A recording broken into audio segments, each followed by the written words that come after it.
Hello. I am sorry, but I must 31 interrupt this Grammy, show. Grammy. You know what it is? It's time, baby. It's turn up. Huh. Hey.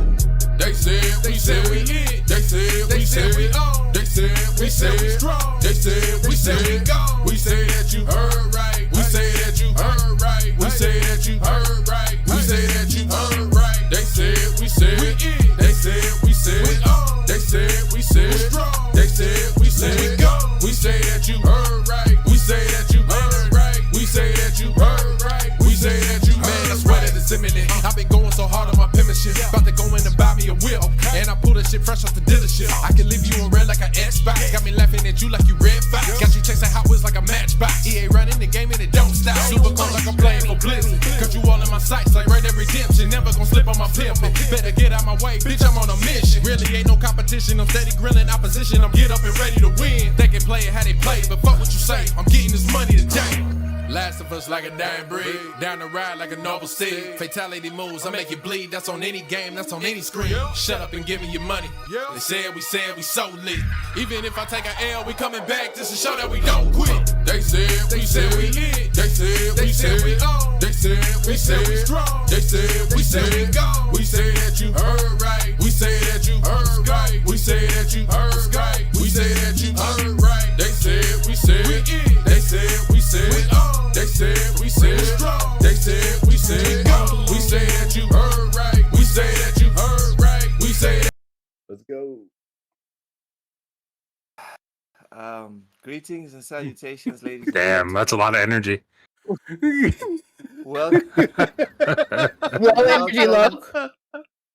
Welcome to yet another installment of Bullsitting on TSWS Gaming. This week we have Forza Motorsport continuing Xbox's magnificent year of releases, Assassin's Creed Mirage returning to the franchise to its roots, Nintendo reminding us that it's still Nintendo, and yeah, some leaks happened with PlayStation. Let's go on ahead and just stop right here real quick. Loke, let's just take a quick detour. Why are you so exhausted, Loke? What's wrong?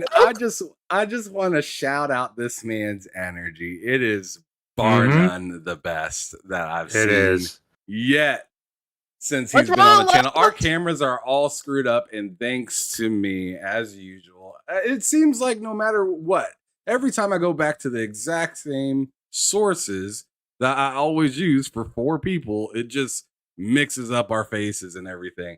But I'm doing pretty great. I could see Loke is having a fantastic day.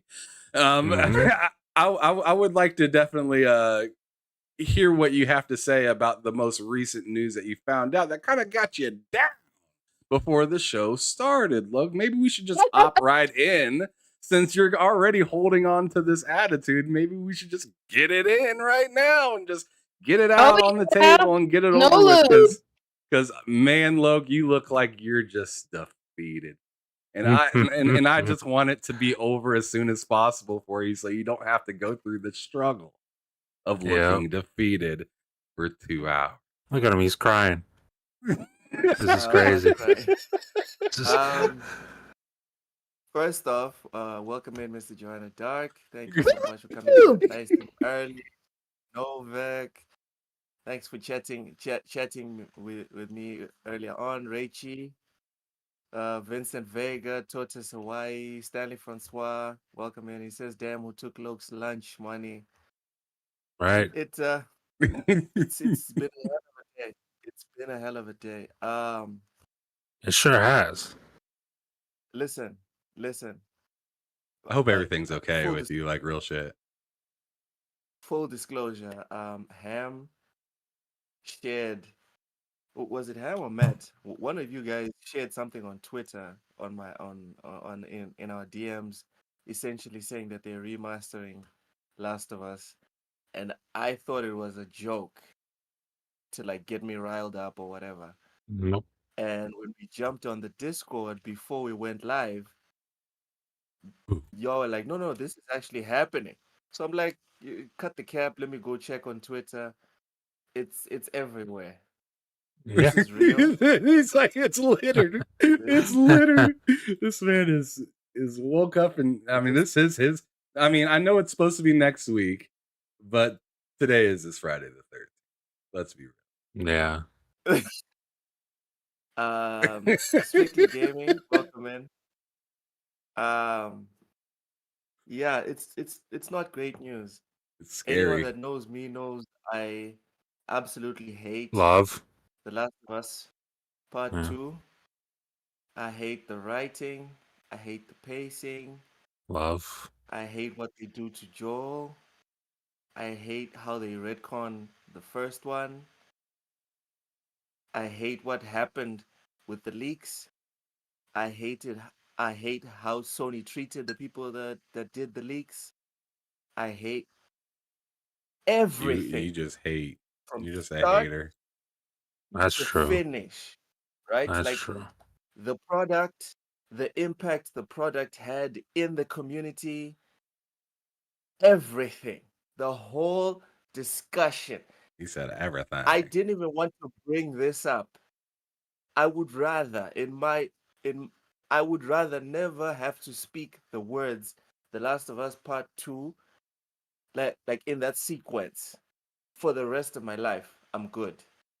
It'll be too soon if I never get to utter those words again. Well, that sure is unfortunate. But since you want to get into it, Ham, go ahead. No, okay. I mean, you kind of got into it right there. I mean, I'm feeling pretty good about what you said. Mhm. It seems like you definitely, let off some steam right there. I feel like you're ready to go, and we may now progress the episode. All right. As I was saying, I'm your host, Log7, and joining me today is the lovely Nintendo God, Cozy Beluga, Mr. Behind Them Sticks, Ham Solo, the man that likes games more than anyone alive, Mr. Matt Likes Games. We don't have a special guest this week because we wanted something more homey this week. We wanted something more, closed in, more tight knit. So it's just us this week. Hope you guys enjoy. But before we partake in this week's session of Digital Savagery, tell me, Cozy, are you feeling rosy? Absolutely. Oh my God. Why? Because I almost finished it, but I had a lot of pasta salad. And I still have some chicken salad. And I also have some arugula. Rugula. What's Arugula? Rugula. Can I You say don't, it? you don't know what arugula is? Wait, let me get the arugula. I feel it's like the devil thingy that you're talking about. It's like, we have lettuce. it here, The but we devil. call it something else. It's the devil. Devil eggs. It's the devil. Arugula. Arugula. Arugula's the devil. Okay, my wife loves those. She puts them on pizza. Oh, he's talking I about find deviled them eggs. Okay. That's Wait, what wait, he's talking wait. about. Is she eating arugula or some other green? Because arugula has a very distinct peppery taste. Yeah, but on top of Why are you pizza, eating it it's like a literally- rabbit, Kobe? I mean, Thank Cozy? you. I said Kobe. Kobe. Kobe. She might as well be the Kobe of eating weird stuff. Cozy's No. the Kobe of No. If your wife is eating greens, it might not be arugula. It could be a lot of other things. Is she eating actual arugula? No, it is literally arugula or whatever. Because I know that plant specifically. Because she's tried to get me to eat her special pizza from this pizza place that specializes. No one wants Texas pizza. That has that on top. Oh God, I don't live. Yeah, in just Texas. make just make some barbecue and Yeah. be Yeah, done with love. it. Stanley Francois says Sony out there batting 1,000. All right, y'all are having a real blast with this one. Mhm. Y'all are having fun, yeah. All right. I mean, they Cozy, are. I don't know. Do you prefer Nintendo God or Nintendo Goddess? Which one is more apropos? You dead? I don't know. I'm pretty sure Cozy froze right there. She must be hanging out Looks in like it. Texas. Looks like it. Stop it, Ham. Not everything bad will blame you on Texas. Well, I love Here that we football are. team. You don't know anything about Considering what's football. happening- Oh, okay. Cozy, Yes. Please respond. Which one is your preference, Nintendo God or Nintendo Goddess? Nintendo dog. Right. Is that beer? Ginger beer. It's Root ginger beer. It's ginger beer, but it's not alcoholic. All right. Because he's feeling rosy. By the we can way, get this in on is water because I can't find my cups because I packed them in a box somewhere. So Okay, Cozy. Sure. no, it really is. Okay. It's just weird that I had. She's drinking water It out is of water. a It is Robitussin cup. water. But the thing is, this is the only cup I could find. And it looked like, and I was no, afraid I might that break does my not sake cups, so I Yeah. used this one instead. She's like, I'm Yeah. drinking That doesn't some look- pure today on Yeah. stream. Let me show you how it's water. See, look. We need to She's- leave Water. before it Yeah, starts getting, yeah, because everybody sips water like that. I've never seen Yeah. a girl sip a shot. I've I've never Yeah. never seen seen a that. human being sip a shot. What? But But hey, I'll show you guys that this is water. I give it to my bird. No. Then I Let have me to get feed more it water. to my It's a bird, bird, and then dude. it Give it to my if bird. a bird, Bird's yeah, just if your blasted. bird drinks it. Bird's fucking hammered. Someone See? call like bird protection agencies or something. See, it's water. Matt, what you been playing this past week? What's hilarious is what I've been playing today Oh, is okay. Redfall. Oh, look at you, fake. You look at you, you bot. Bad Right? taste in gaming. I heard. I Right? heard. I'm ready to be disappointed again. I still need to play Okay, that. well, since we're bringing that up, let's just jump into it. We're jumping straight to Redfall. The last topic. It was supposed to be the last topic, but let's jump straight into it because I think this is an interesting topic. So Club Real shared out an article or blog post by Bethesda saying that Redfall is getting updates. Specifically, we're talking about a 60 FPS performance mode on Series X and S, stealth takedowns, increased open world enemy population, new encounters, new controller settings, gameplay and combat changes, and much, much more. Matt, please tell us from what you've seen, because you played it when it launched. I sure did. Is this a sizable increase? Is this something we can sit there and say, you know what, this game was like a 2, now it's a solid 3.5? This, I feel like if it launched like this, it'd be like somewhere in the 70s on Metacritic. I don't know what it is. I think it's in the 50s, right? Something like that. Yeah, it's 59, I believe. Yeah, if this launched the way it is right now, it would be in the 70s. Like, there's no performance issues. And that's also on PC as well. I tried it on PC, and there's no performance issues anymore. Really? what was- Oh my god! I'm yeah, reading the notes. It's fully I'm reading fixed. stuff. It says your silenced weapons generate less noise Yes. and are less likely to alert enemy. This was a problem at launch? It was. That's embarrassing. And that was the really confusing part, is it's an arcane game that had almost no stealth. So it didn't make any sense. So they fixed that. There's more stealth. There's, again, like you said, stealth takedowns. Weapons feel better. I feel like they sound different too, but I don't have footage of Redfall to compare it against. But Okay. I mean, 60 FPS is 60 FPS. The 60 FPS mode looks how the 30 FPS mode did, which 30 FPS mode looked fine, but it just ran like crap. But now it's 60 FPS, and then you have a quality mode that looks even better. So, I mean, it's fun. It's fun. Still not like, it's not a masterpiece, but it's not a broken mess, and you can actually enjoy it now. Okay, so you would recommend it for someone that maybe ran away from it because of what it launched as? Yes, I would definitely recommend it. All right. Ham, have you given this a go? Also, what have you been playing this past week?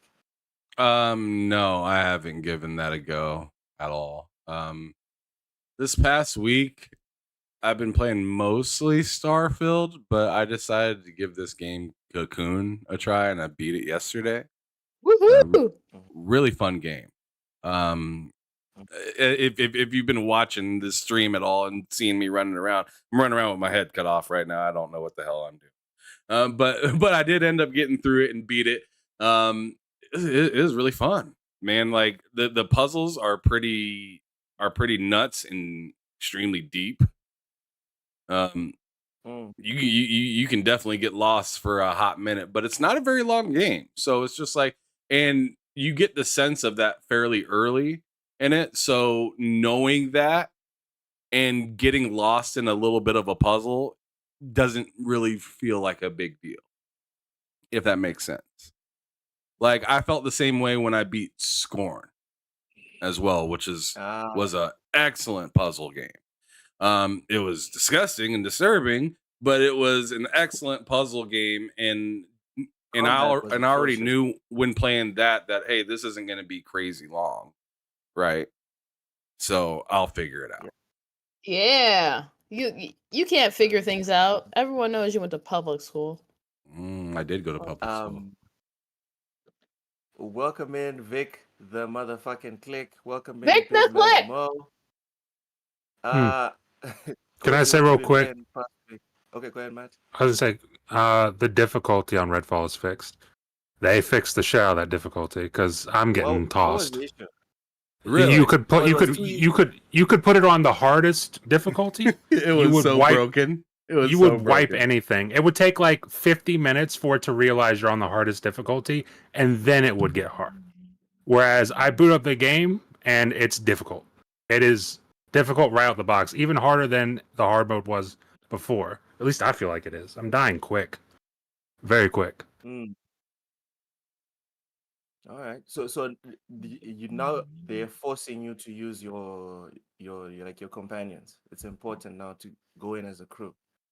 Yeah, co-op on this would probably be a lot more fun now. I haven't played it yet with co-op. Co-op was always more fun in that game, just to be 100% honest.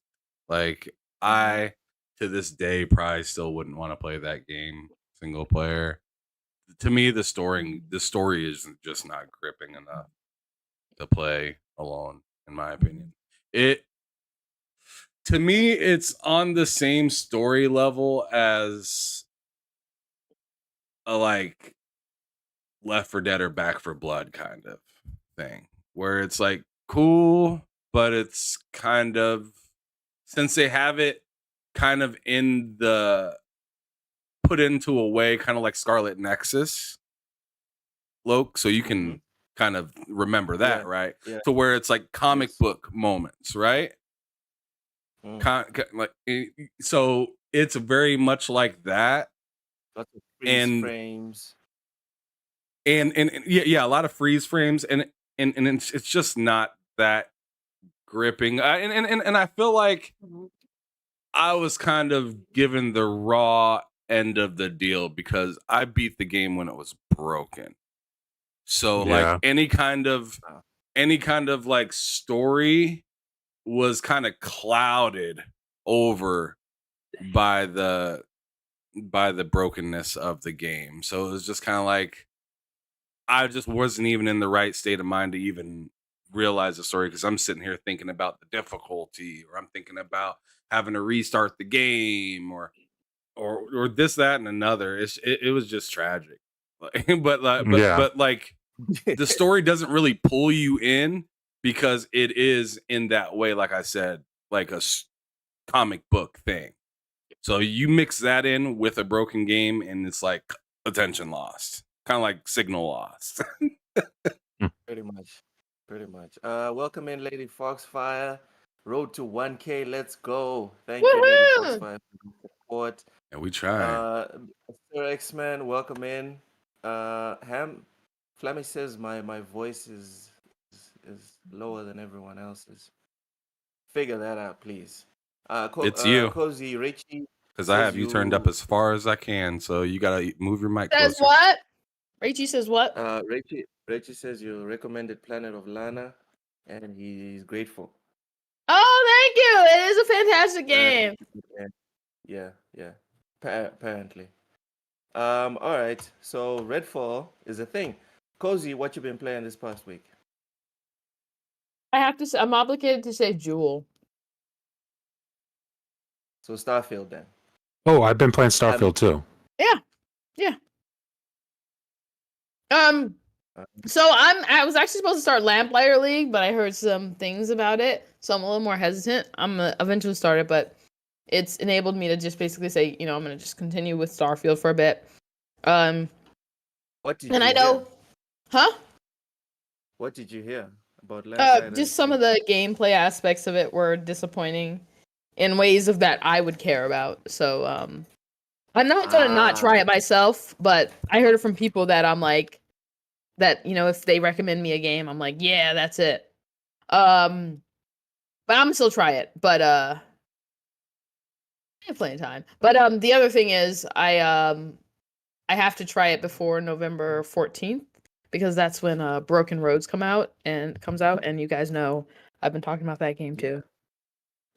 Yeah. November 15th, correct? 14th. 14th. All right. So let's now, since we jumped to Redfall, let's try and follow the actual order of the show for this week. First off, Forza Motorsport gameplay looking washed out. Here's how to fix it. So first off, before we read this article, IGN are the ones who started the whole thing about making Forza Motorsport look like Playdough Wow, no way.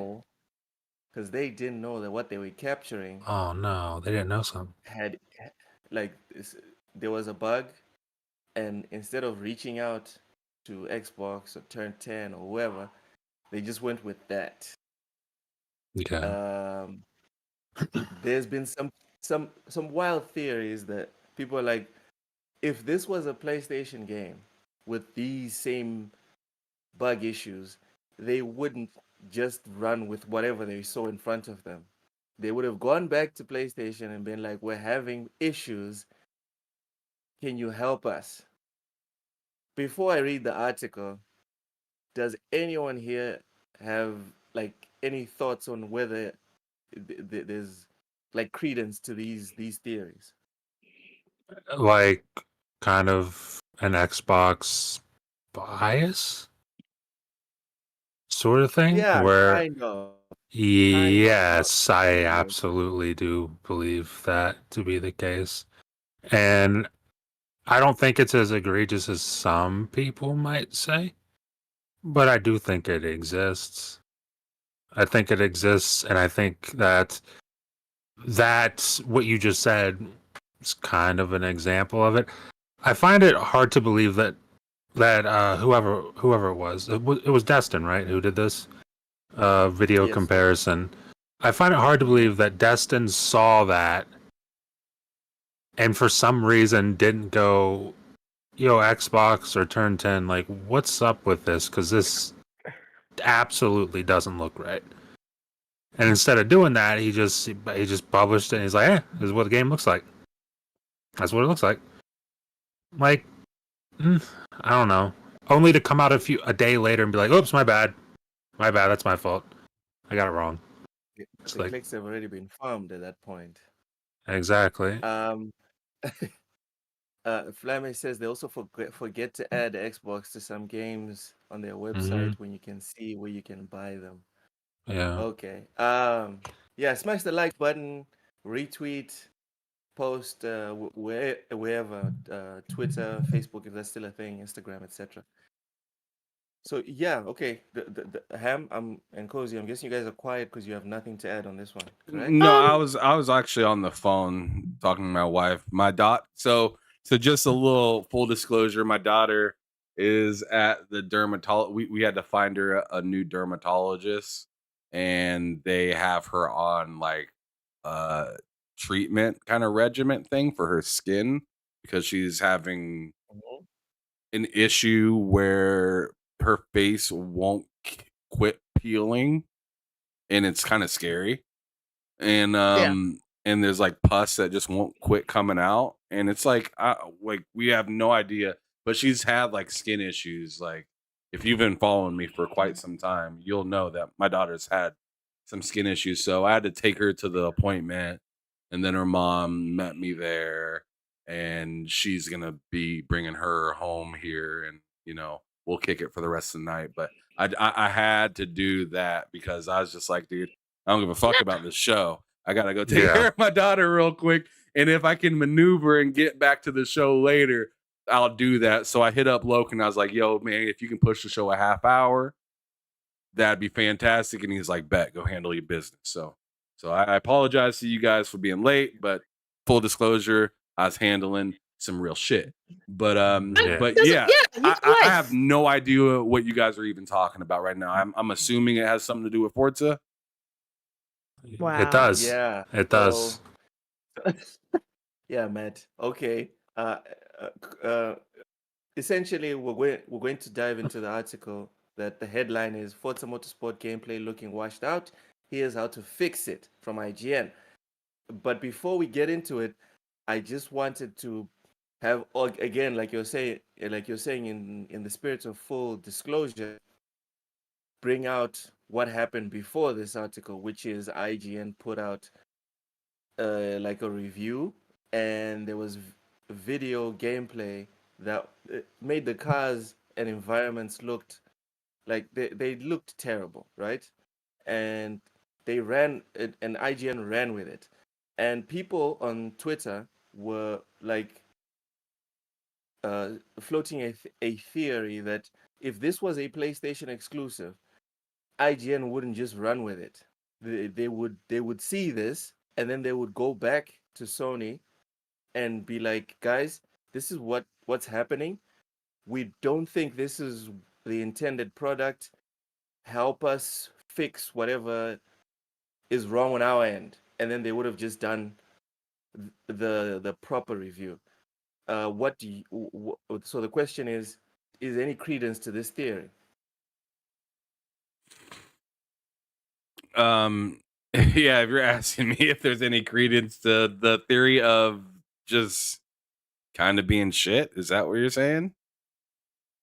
A little bit of bias. Yeah. The Little bit of shit. accusation is bias.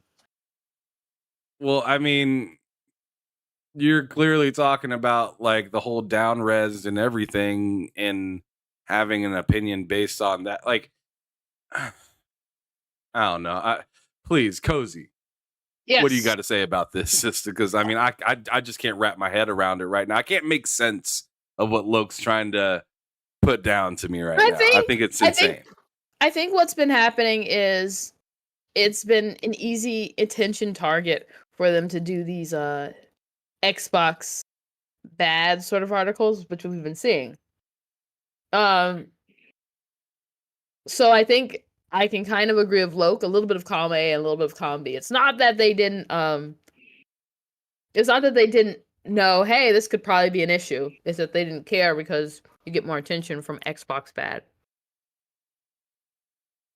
Yeah.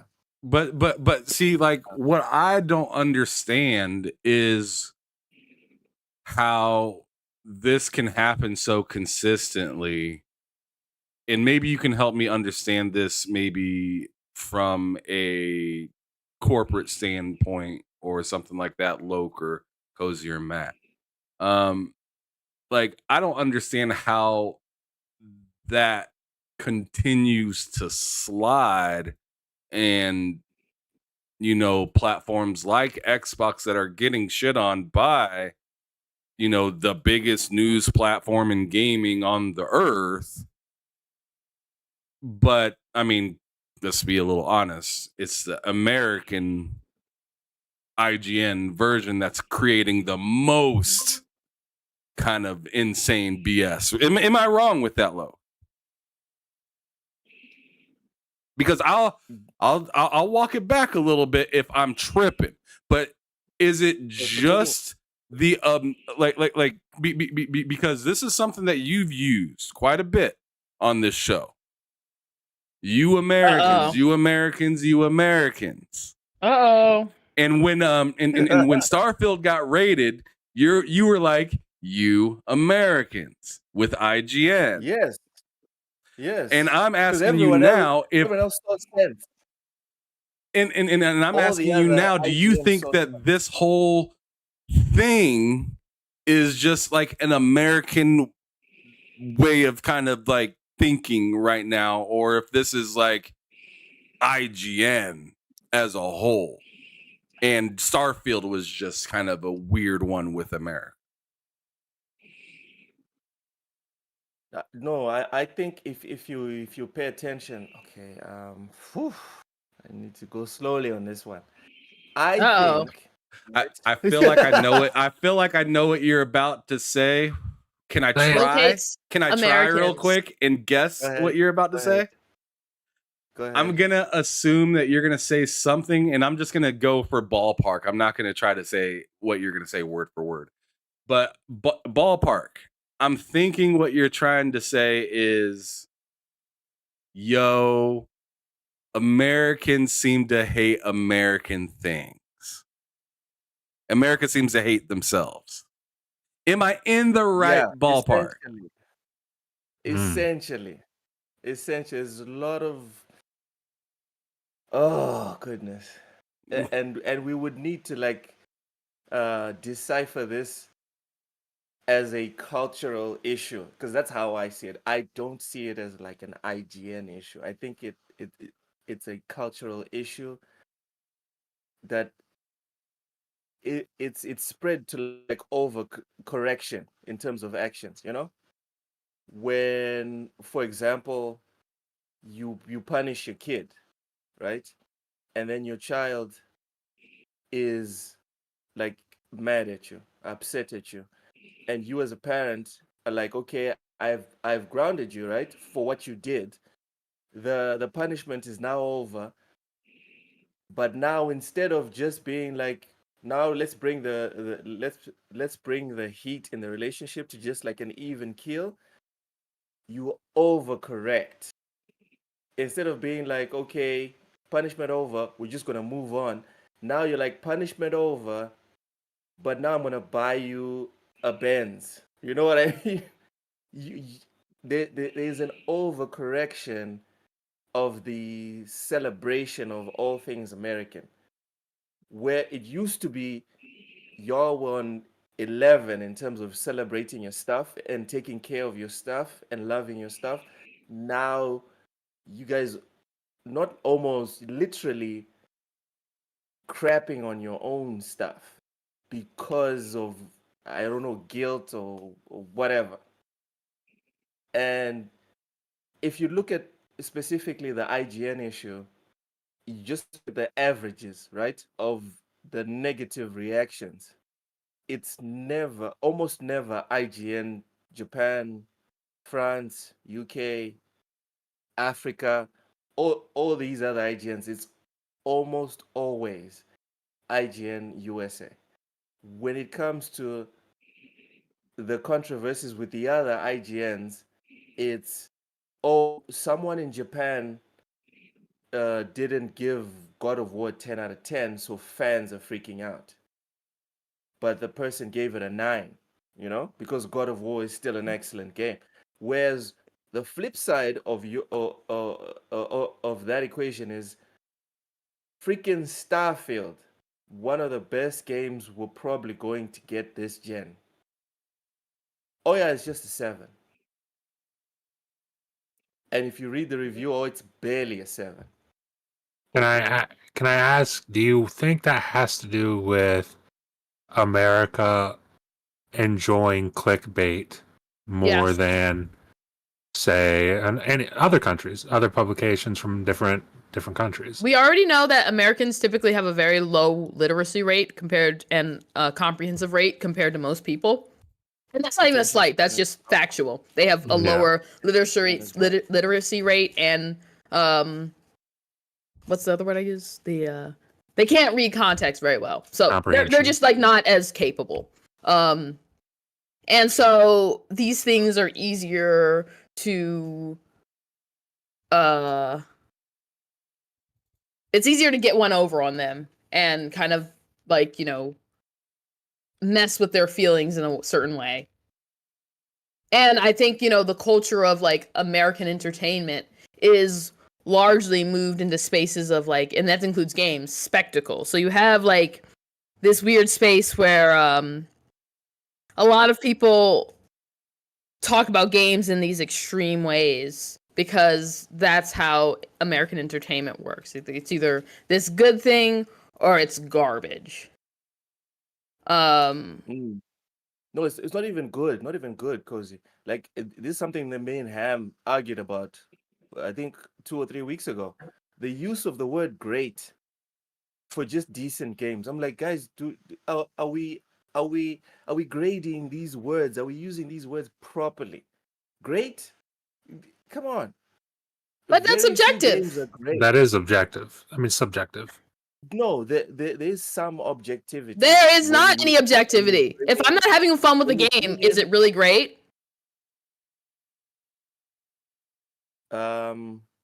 Okay, hold on. I Let think me there give you a good is some example. Let me give you a good objectivity to example. that because I Okay, do think go there ahead. is some objectivity to that because I feel like there's been plenty of times where I'm saying I don't think this is great, but the world showed me I was wrong. Like I can sit up on my, I can stand on So- top of the mountain and yell over and over and over, Final Fantasy sucks. Final Fantasy sucks. It won't change anything. Yes. So I see what Loke is saying with the whole like there is some objectivity to it because sure, Take your ego out of it. Yeah. I'm just saying like if you were to pull something or give something a limelight to be looked at and graded, and if most people are yay over nay, and depending on like that's the ratio of it, you can fairly call something great. Sure. I don't like it. I I agree don't with like that. Fortnite, but I can't argue hate with the Fortnite. greatness of Fortnite. And I agree with that. Like you, and I'm not even making a joke, but like you and a lot of other people love Metal Gear Solid. It's not for me. I realize it's not for me, but lots of people like it. But when I say something's great, I'm saying something's great. I'm not saying that I'm not saying that you think it's great. I'm not saying that Ham thinks it's great. I'm saying I think this is great. That's Yep. all I'm saying. Yes. I agree And with That's that. where we ended up, Ham. Remember, Ham? That's where we ended up with the discussion. Where I was like, it's fine to say I think something is great, but we're not going to sit there and be like something is objectively great. But if you look around, it's a very small minority that believes that. I'm sorry. I'm sorry. Pokemon, right? Pokemon is a great game. It's a great franchise. Me and almost everyone on this panel hates whatever happened with Arceus or Arceus, whatever the pronunciation is. But if you look at the reception, both in sales, reviews, and just the general community that is still playing that game and discussing it, it's like, bro, let's not argue objective facts here. Okay? If you didn't like Barbie, the movie, it's fine. It's fine. But you can't sit here and tell us with a straight face, oh, this is trash. No, no, no, no. It's trash for me. Once you add the for me part, I have no arguments. But when you start talking about objective greatness, that then we're in another discussion. I still disagree that there's objective greatness because cult classes existing flies in the face of objective greatness. Things that have flopped, but they've maintained a small, steady community. Iron Giant, that's an example of a movie that absolutely no one watched. No one watched it. No one cared about it. Like 5 people, including me, I saw it in theaters, were just like, oh, this is a great movie. And everyone else is just like, whatever, it's crap. And then years later, people are like, oh, this is a great movie. So the idea that people have happens to all see the time. something for it to be great is false. People can make things. In fact, that there are loads of people, writers. Emily Dickinson, regarded as a great poet. Her shit wasn't found until excuse me. Her stuff wasn't found until she was dead. Like there are people who make great things. There are great things that exist, but you can make great things, and great things can exist without people seeing them. Cozy, the fact that we are slow to recognize some stuff doesn't mean that the stuff we recognize has no value. I didn't say stuff we recognize has no value. So your point is that just because the majority has not recognized something doesn't mean that it's not great. Yeah. And you're bringing proof of stuff that was recognized posthumously or later on, right? That's fine, but it doesn't change the fact that what is discussed as great now is great. Simple. No, I'm not saying something can't be great now, but think about it. There are things that exist and they're super popular, and then no one cares about them after 10 years. And absolutely no one cares about it after 10 years. And is it still great? It can be still great, but but that's what I'm saying. Like in the field of entertainment, there's less room for something to be like, well, that sucks. That isn't great. Because great is always going to be a personal opinion. And people's personal opinions are always going to be swayed by, a lot of people generally just do what's popular, what everyone else is doing. That's because we're social creatures. That's normal. That's natural. Let's read some super chats. Silent Cypher, the $5 super chat. Thank you so much. Says, IGN, a subsidiary of Ziff Davis, the proud owner and operator of PlayStation Magazine, giving non-Sony products a subpar score? Nah, I'm shocked. Cypher, maybe I'm wrong here, but in my induction, I did some research, and Ziff Davis owns some stuff that had to do with Xbox On or Xbox Magazine, something like that. So I don't know if just that, right? We can sit and be like, oh yeah, gotcha moment. He also owned stuff on the green side. So what does that tell us? He built an entire publication to put down Xbox. Man's smart. This man's smart. And then he was like, I can't hate Xbox. I own Xbox. Exactly. He's covering the trail. That's a smart move. Smart. Welcome in, Willie Gamer. Willie says, all that talk about traffic cones, rocks, rivers, etc. all got scrapped, and we left with low poly count car models, a low detail track, low quality ray tracing, but decent lighting and terrible AI. It's crazy. If bots tried Gran Turismo 7 after playing FM8, they'd be as shocked as Asmongold was playing Cyberpunk 2077 after Starfield. Oh, I thought he was talking about GT7 for a second. Oh my god! My bad. All right. That's my fault. All right. That's my fault. And then he adds in here critical thinking. Uso Vinny with the $2 super chat. Thank you so much, Uso. Starfield, Vinny. 5 out of 10. PlayStation better. Settle down, Uso. Settle down with your rubbish. This guy. Anyone want to add anything else to our little segue here about objective? We still got one more super chat. Uh-oh. And look at you forgetting super chats. Fail. Shameful. Oh my goodness. You are shameful. Oh, okay. Silent Cypher, God $2 damn. super chat says when we playing Fortnite, Ham, let's go. Good luck, Ham. Set it also up. gifted 10 TSWS gaming memberships. Thank you so much. Silent Cypher, already redeemed by everybody. Ham, oh my god. Silent Cypher with the comeback. They closed the Xbox publications, by the way. Okay. Anyone want to add anything on this left turn me and Cozy took, or can we get back on topic? We can get back on top. You the one who took the left turn. You can't. No, don't blame it on Loke. That was actually me, as usual. That derailed everything for 20 minutes or so. So you're welcome. Everything is Loke's fault.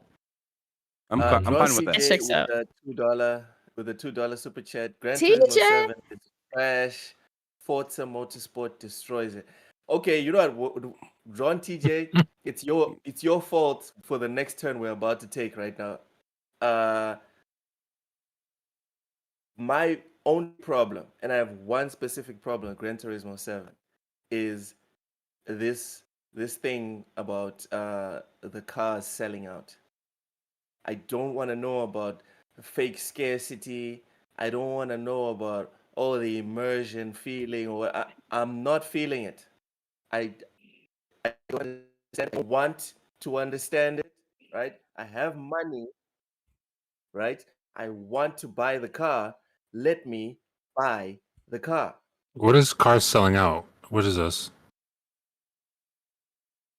You can have the money, and then you want to buy a Dodge Viper, right? Yeah, And you can't buy it because the car is because sold out. in the game it's sold out. Yes. That's pretty dumb. Dumb. But yeah, I don't like that. It's whatever. Yeah. Forza I've Horizon seen exists and many- is I've better than seen- both. I would I've seen agree many with that. explications.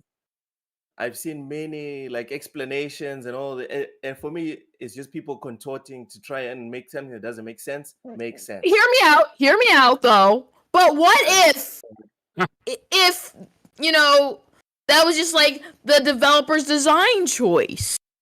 That's a good point. That's a very good point. That's fine. That's fine. I'm not saying they shouldn't have the right to do it, but I don't have to like it. And that's why I said the one problem I have with Gran Turismo 7 is that specifically I don't like it. That for me is reason enough to be like, nah, I might. You're a fake gamer. If you don't like GT7, Cool. you're a fake gamer. It's cool. I'm as fake as they come, Cozy. So there you go, John TJ. Thank you for derailing us for 5 minutes. TJ. Let's move on. Okay, so let's get into the actual article. Players experiencing the issue should first set the video option they prefer. So Wooly Gamer, if you're still here, this one's for you, bruv. Oh, okay. See, this is what I'm talking about. It says it replicates an auction. For fans, it makes purchasing them hugely rewarding, like a rare trophy. Yeah, So, I just want to I buy the don't have a car. problem. Listen, I don't have a problem with the auction setup. What I have a problem with is not being able to buy a car in the game. Like Forza has Single-player auctions game. too. In a single player game, I don't understand that. Okay. Hey, Yo Danny, welcome in, Yo Danny. Oh yeah. Uso Vinny says, I would say it's only dumb because there's a trophy that requires you to get a certain. Oh my goodness, I didn't even go that route. I don't check trophies anymore or like achievements. I don't check that stuff. Because you're a Anyway, let's fake go. gamer. You're a fraud. Yes, I am. Players experiencing the Hmm. issue. So Wooly Gamer, you're talking about the graphics and stuff on Forza. Here's the IGN explanation. Players experiencing the issue should first set the video option they prefer, then quit Forza Motorsport completely from the Xbox dashboard. Players can then restart the game, and as long as they don't go into the display settings again, the washed out gameplay should be fixed. When tested by IGN, some issues remained even when completing these steps, but restarting the Xbox console altogether solved the remaining graphical bugs. Having provided the solution, Turn 10 made clear it is aware of the problem, but told IGN it would be addressed in the next update, though it didn't say when this would be. What? We have already checked in a fix for this, and it'll be in the next update, it said. In our 8 out of 10 review, IGN said Forza Motorsport is brimming with new features across the board, from its muscular new multiplayer to its much improved handling, but its new RPG-inspired upgrade system feels like a step down.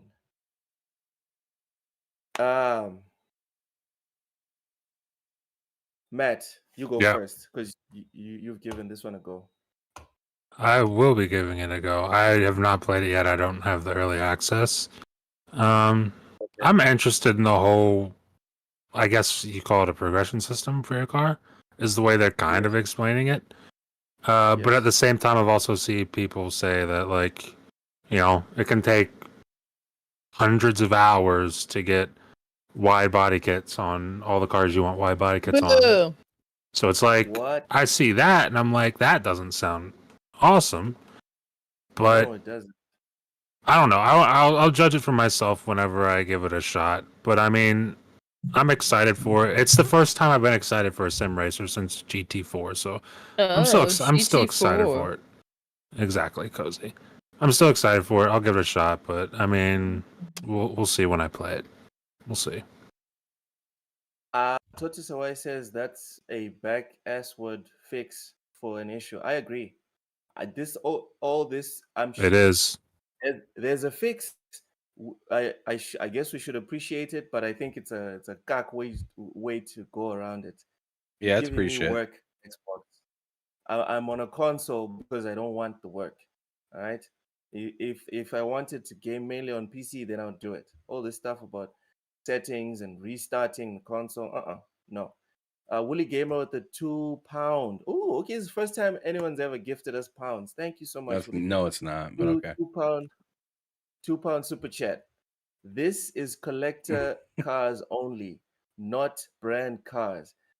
Again, bro, for me that doesn't change anything because it's just give me my car. Does any one of you think that this being collector cars makes it okay? So So what do they mean by collector cars? Because yeah. because I'm like rare cars as in what? Like what's a rare car? As in a Defender, dude. Getting a Land Rover Defender, for example, not Really? the new one. See, I was The thinking like 1985 collector car Land on the Rover sense of Defender. like I was thinking collector car on the That's a sense of collector like car. Hey, settle down. Land Just Rover, right? Let me finish. Whoa. I mean, you're taking it personal. Look, slow down, bud. Yes. Yeah, I am a Land Rover fanboy. That's what I Okay. am, bro. I'm about Okay. to come Man, at you. that's tragic. Well, I don't care. That's tragic. I'm but sorry. anyways, I Before thought you it say was gonna anything, be Ron Jesus J Christ. has a $5 Let super him chat. Thank you speak. so much. Let Thank him you so speak. much, Ron Let TJ. him I'm about to speak. start a Ron chant. TJ said, and where was the flag for Gran Turismo 7 looking ugly, cars flipping microtransactions? Also, Gran Turismo 7 was online all the time when it launched. But go I ahead. mean, go ham, tear him up. Right. My goodness. I don't even remember what I was gonna say. You were challenging whether or not Land Rovers, right? Oh, okay. No, okay. I remember what I was gonna say now. No, The hell? okay. So fuck Land Rover. First of all, since Loke is one Right. who wants to get in his feelings about this. Second of all, I thought it was gonna be a collector like the Castrol Supra or something like that, because that's something. There's different types, yes. Because I remember that from like GT2 and stuff like that. You'd win that. You'd win like the Escudo, or I don't remember if you actually paid or not. No, I don't think you paid for the Escudo Pikes Peak, which that car was like the best car on GT2 at that time. I'm sure they have better cars nowadays, but back in that time, I mean, there is a crazy ass van from Renault that went over 200 miles an hour. Like that's the kind of stuff that I'm thinking. Ham? It's not Renault, whatever. Okay, Renault, whatever. Renoir, I believe. Renoir. No. Okay. Yeah. You Chris mean Renoir. the painter? Looks not cultured. Renoir. Sound like a goddamn hyena, Jesus. Right? God, I'm laughing said today. Renoir, bro. He said Renoir. Who doesn't know how to pronounce French words? Come on. Sounds like you don't know how to. Sounds like you don't. That's pretty People that French, man. speak Renoir. French. People Renoir that is speak very the French. language of Oh. wonders. Exactly. Matt, That's Respect Renoir. Matt, this is how you spell Renoir. I just sent it in the chat. That's how you spelled Renoir. That would Is it RENAULT? Oh my god. Silence. Let's go. Silent Cypher, the $5 super chat. Thank you so much, Silent Cypher. Says, I mean, if I wanted a car to drive around the neighborhoods, like an 80-year-old Land Rover would clearly be my choice of ride. Thank you so much. All right. Also, it's not 80 years old, it's just 30. All right. No, he's saying as if I were an 80-year-old, is what he's saying there. Oh, like an 80-year-old. Yes. Yeah. Yeah. Okay. Okay, You know Grandpa what, Luke. Cypher? Grandpa You know what, Luke. Cypher? You That ready went for right that over it. RP That went- discount for your that Land went Rover right over it. insurance? That went right over his smooth ass head, man. Damn. Y'all don't know quality. You don't know quality. You know what? I was trying to give Silent Cypher the benefit of the doubt. I was like, there's no way that's what he actually meant. Renoir. Okay. I love it. Exactly. Oh God. Renoir. Renoir. Rachie says, me, a French Canadian, look what they have done to my language. Oh my goodness. We should just call this the podcast of like sidetracking. Wooly Gamer, I'm sorry, bro. The last minute, it's too tight for him because then he has to rejig all the cameras and whatever. Silent Cypher says yes. We'll definitely Matt be is talking right. about it next week because that's going to be the drop. And Yes. So it's done. oh Wooly, damn! You just Yeah, pop yeah. it. Come on now, damn. My camera's all Oh, fucked up damn. now. God Yo, damn! Oh shit, he's here. I'm What's here, up? bro. I'm here. What's You up? sure Sorry to came invade. through and fucked. I hope God, you don't mind me God jumping on damn! for just a couple of minutes, bro. I want to put some love on the GT name, bro. Oh my Let me Okay. put some love goodness! on the This is GT name. this is Boring, boring name. Someone's got to do it. Boring name. Have you seen that footage of Forza I don't Motorsport care 8? how it looks. It's just not fun.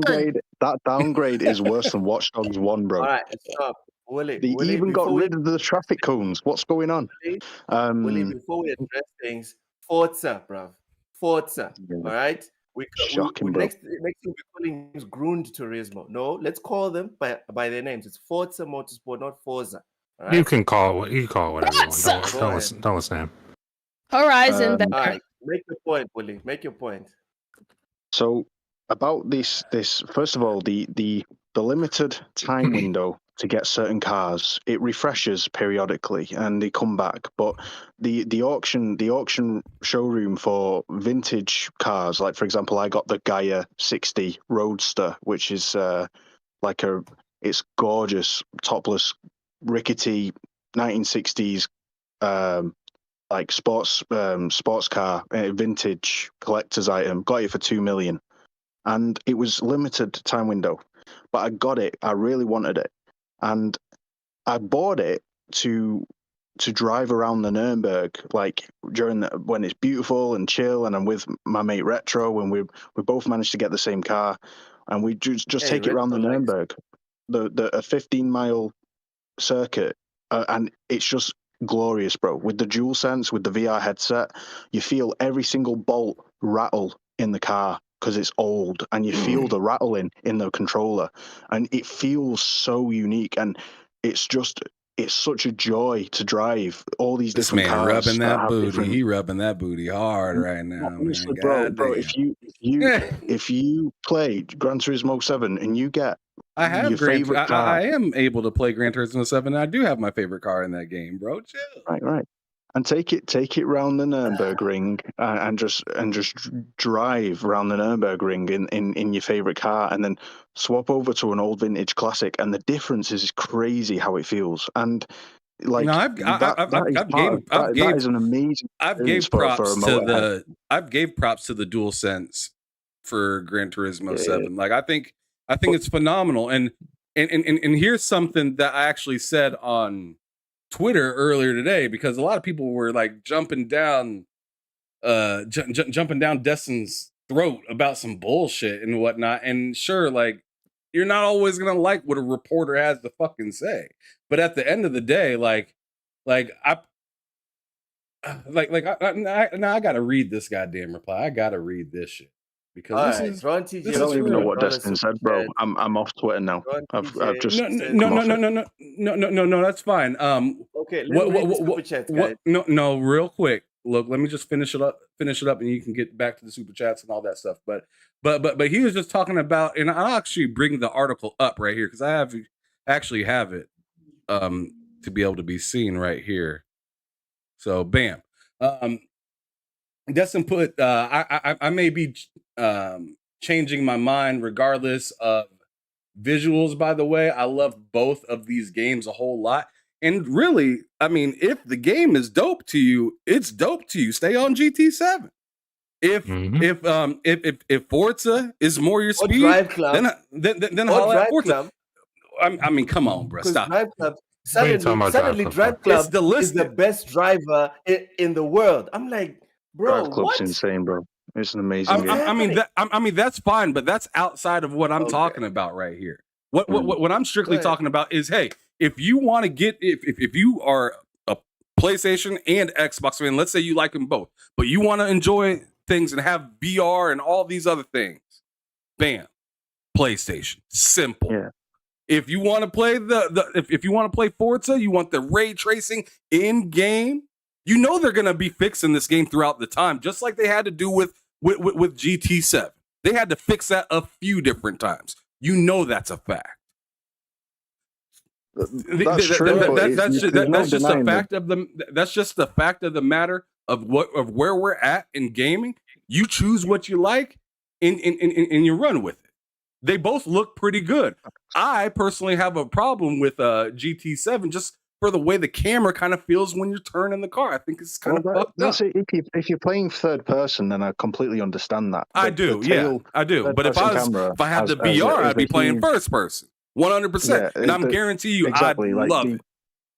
I prefer bumper cam on a flat screen, but with VR, obviously, like it's PSVR 2 and GT7 is an absolute dream come true for like it's insane. It's with the DualSense, and you feel like every single movement of the chassis, every creak in the car, in the vehicle, you feel everything, the clutch, everything in the DualSense. It's with the VR headset as well. Like the immersion is next level, and this is the thing. I've spent more hours joyriding with my mate Retro, like just round the Nürburgring and just for the fun of it in old vintage cars that are limited in their window of availability, and like when it actually appears, it's so exciting. It's like, oh shit, it's here, I'm gonna get it, and it's like saving up for that moment that it arrives, and it's like it's just part of the experience, bro. Like I understand people want that instant gratification because they're like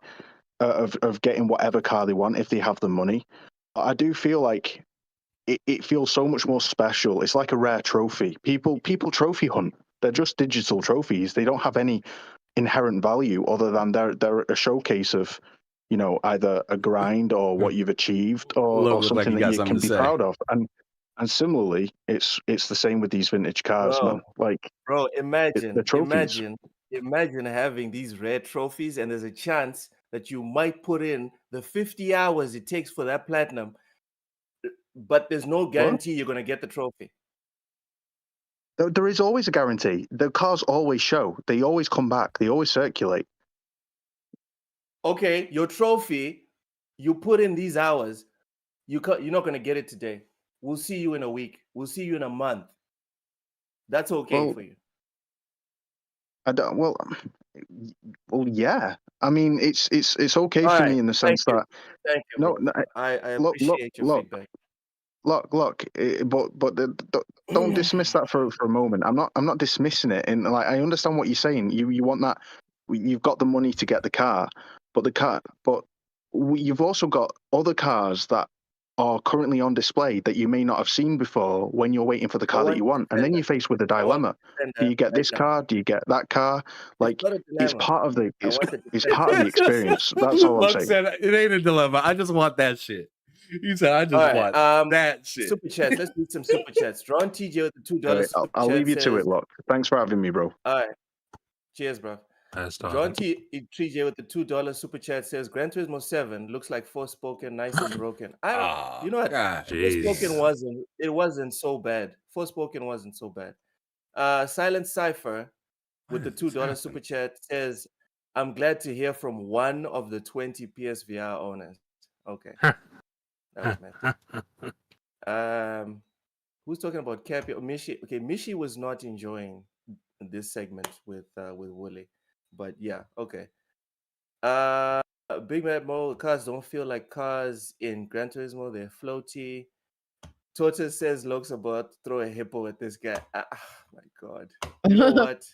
Tracks feel like cars in Gran Anyone Turismo. want to add anything about Gran Turismo before we I move ain't on? got nothing to say. They about should Gran make they Turismo. should make a arcade one. That's fun. That would be. Thank God, that would be brilliant. That would Because be right brilliant. now Forza's better than both, and I'm less like Forza Horizon, the good one, the fun one. I would buy the hell out of a Forza Horizon version of Gran Turismo. I'd buy that so quick. All right, but I do have to step in because I haven't played Forza Horizon or Forza Motorsports yet, the new one, and I really want to play. I'm excited to do a little bit of compare and contrasting, and I've been saying that ever since GT7 launched. I previously, and this is why I brought up GT2, and like bro, I haven't really been into sim racers since Sega GT 2002, which is hella old on like the OG Xbox. But I do have some love for them, and Horizon, in my opinion, no disrespect to you, Cozy or Matt, but I'm kind of bored of that. I'm kind of bored. I just want to kind of be able to just do races at this point, new races, be able to acquire new things and stuff like that. In the past, with some of the Forza games, I kind of had a hard time with just winning some cars, right? Instead of being able, or I guess this is more of a. I'm not sure how. I'm not very familiar with motorsport, but I know in Horizon you just pretty much just win like everything. It seems What? like, or like you don't really need to buy a whole lot in Forza Horizon. Like I feel like I could have went from the start of that game all the way to the finish Yes. and not really spent Yes. like any Just money. just I was buying the houses, and also while I didn't buy a whole lot of cars, I was honestly But it's a car buying game. the tune-ups. I I've spent a lot of money on tune-ups. I mean, I have spent some money on that. Can't lie, but all in all, one thing about GT I've always kind of admired is just being able to buy it when you want it. But hearing what Loke was just arguing about, like, that's not lovely. Hearing that either, Also, right?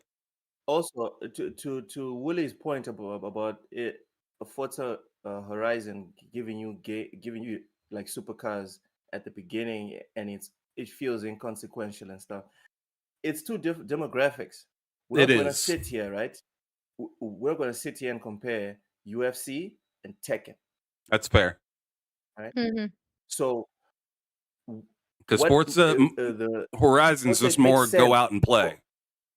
Yeah. It makes sense for them to do that for Forza Horizon. Wooly, I don't know if you've played Motorsport, any of them, but if you've played them, then you know that it is a grind to get to the Lamborghinis, to get to the Vipers, etc. It's still a sim. Forza is one, Motorsport is one thing, Horizon is another thing. So for Okay, me so that personally, I have in that no sense, problem with Horizon throwing supercars at you at the beginning. and well, then I'd have to say in that sense, that has me even more excited for it, right? Yeah. I like I said, I very briefly played the past Motorsports.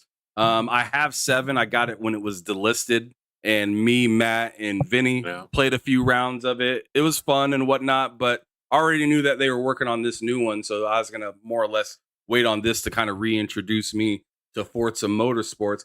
But I mean, I look at that game based on what I've seen. It's weird how many different graphical settings people are running with and deciding to show. Because on one video shown from a Series X, it'll look phenomenal. And then somebody doesn't do what Loke was saying that you have to do to get the resolution correct, which is bullshit. I ain't gonna lie, that's ridiculous. Having to, I mean, at least in the Horizon, it tells you when you change it that it's gonna restart the game. It just tells you and does it. That's what should happen in this game. It shouldn't ask you to do it yourself, because the regular casual player isn't thinking about that. They're just turning on the game and they think everything's all set. Right? So that's BS. But from what I've been seeing from people that I trust in reviewing this game and whatnot, yo, this thing looks nice. It looks solid. I watched a side-by-side same track of GT7 with Forza Motorsports. And bro, just the way the car turned got me excited. Just the way, because this dude, I don't know who it was on Twitter, but he put like a stick right under both cars, like a white fake stick. I saw that.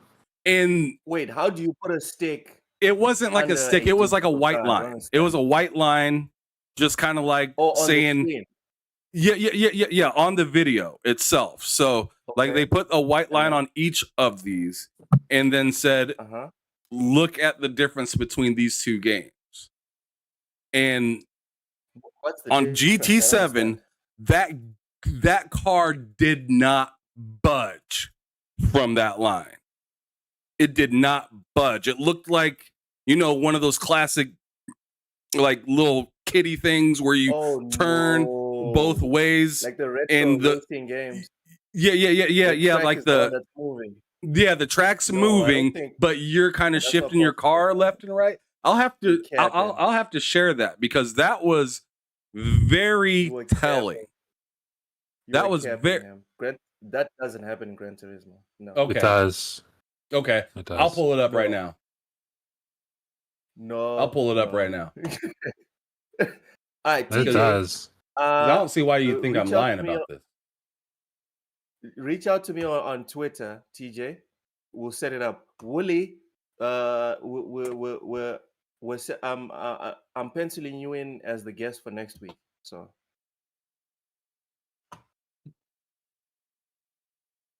there's no. That's like one of the things I don't like about GT.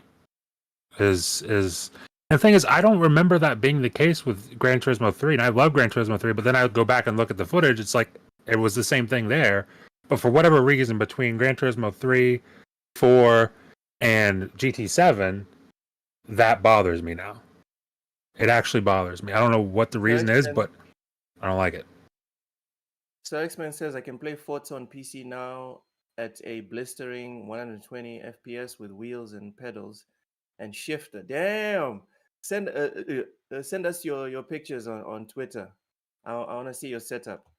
You did mention you're going to do that. Rachie says Forza Horizon is like Godfall Challenger Edition, giving you everything before starting the game.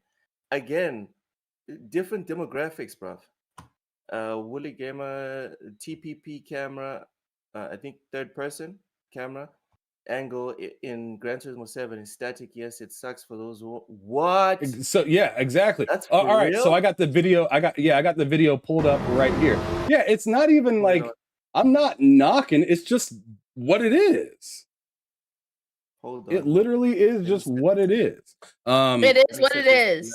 I am what I am. But here, oh my god, man. What? I'm checking on Twitter. I just went to like Gran You don't Turismo. know. Bam. How to check Here we on go. Twitter. So GT7. let me pull this up just a hair, so you can see that line right there.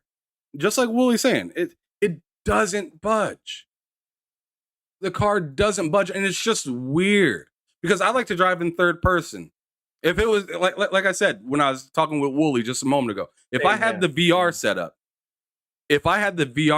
it'd be phenomenal to play in first person. I'd love it. I'd 100% do that. It'd make more sense. It'd feel more real. Great. But I like to play it in third person when I don't have a VR. And this isn't it. Yeah. Okay, so first off, Willie says can play Gran Turismo 7 at 120 FPS in VR2 with a wheel. What are we doing here? I'm guessing you're responding to Sir X-Man's setup. What we're doing, Willie, is sharing how we play the games. That's what we're doing. Yeah, he didn't say FGT7. He just said what he got. Man's just I don't talking see a about problem Forza. with saying this is how I'm playing on the screen, but okay. Y'all just showing you don't play Gran Turismo. You know what? You're right, I don't. Not anymore. Why would I play speed tests? I mean, Not anymore, I don't. I had it. Oh my God, Cozy.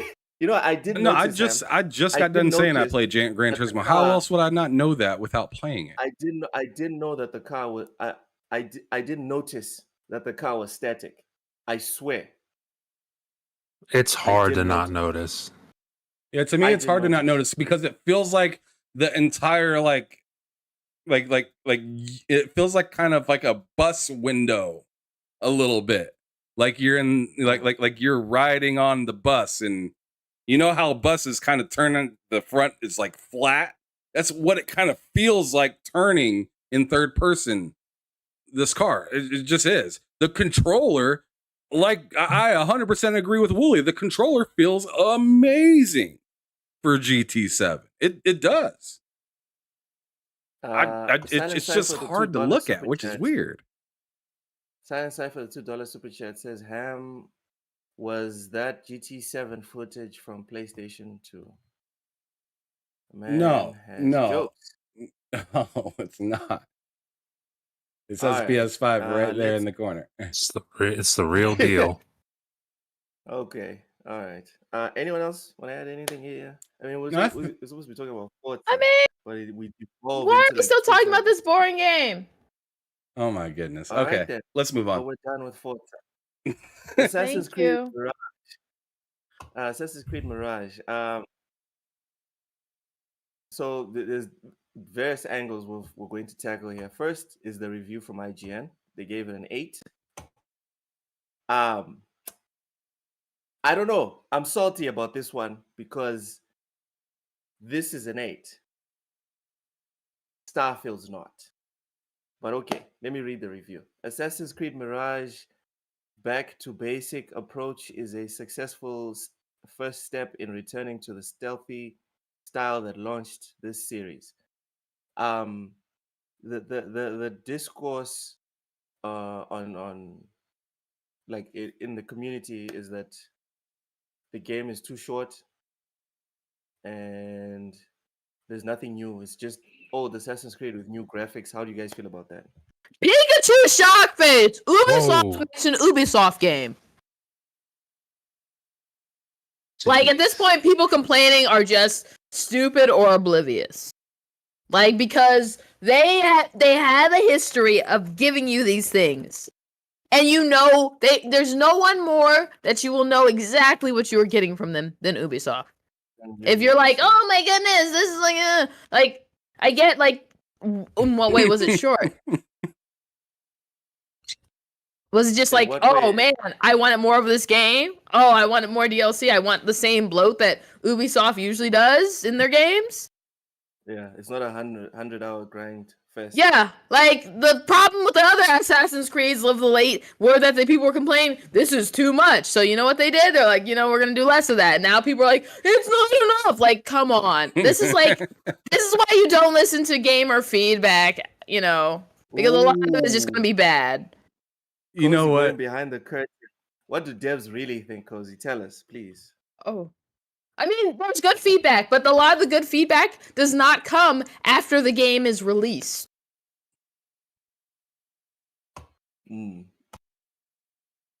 That's Yeah, like, go ahead, the Em. good feedback comes before the game is released.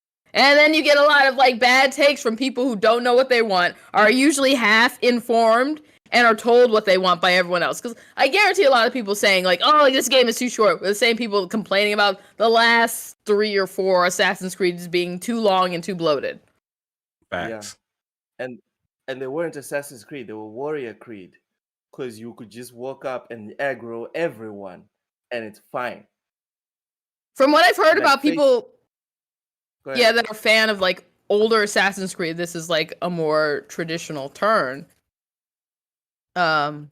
Which is that good or not? Like, I can't say whether it's good or not. If that's what they were trying to do, then it seems like they've succeeded at that. I'm on the fence about touching it, but if I see enough people, more people saying like, "Oh, this is a return to like older Assassin's Creed," I'm like, "Yeah, I'll try that."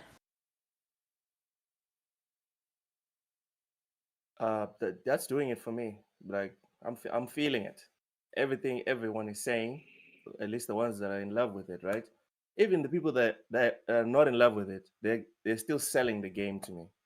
This is exactly what I wanted. I wanted classic Assassin's Creed. I tell you what. The hours are reasonable to finish it. Oh, thank you. I tell you what. You're not And making this a bad sell. yes, I agree with you, Loke, because here's the thing. And I said this on Matt's channel the other day as well, because I firmly believe this. Like,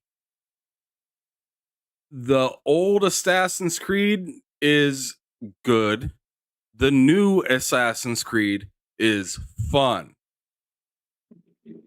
In my opinion, that's the way I look at the two.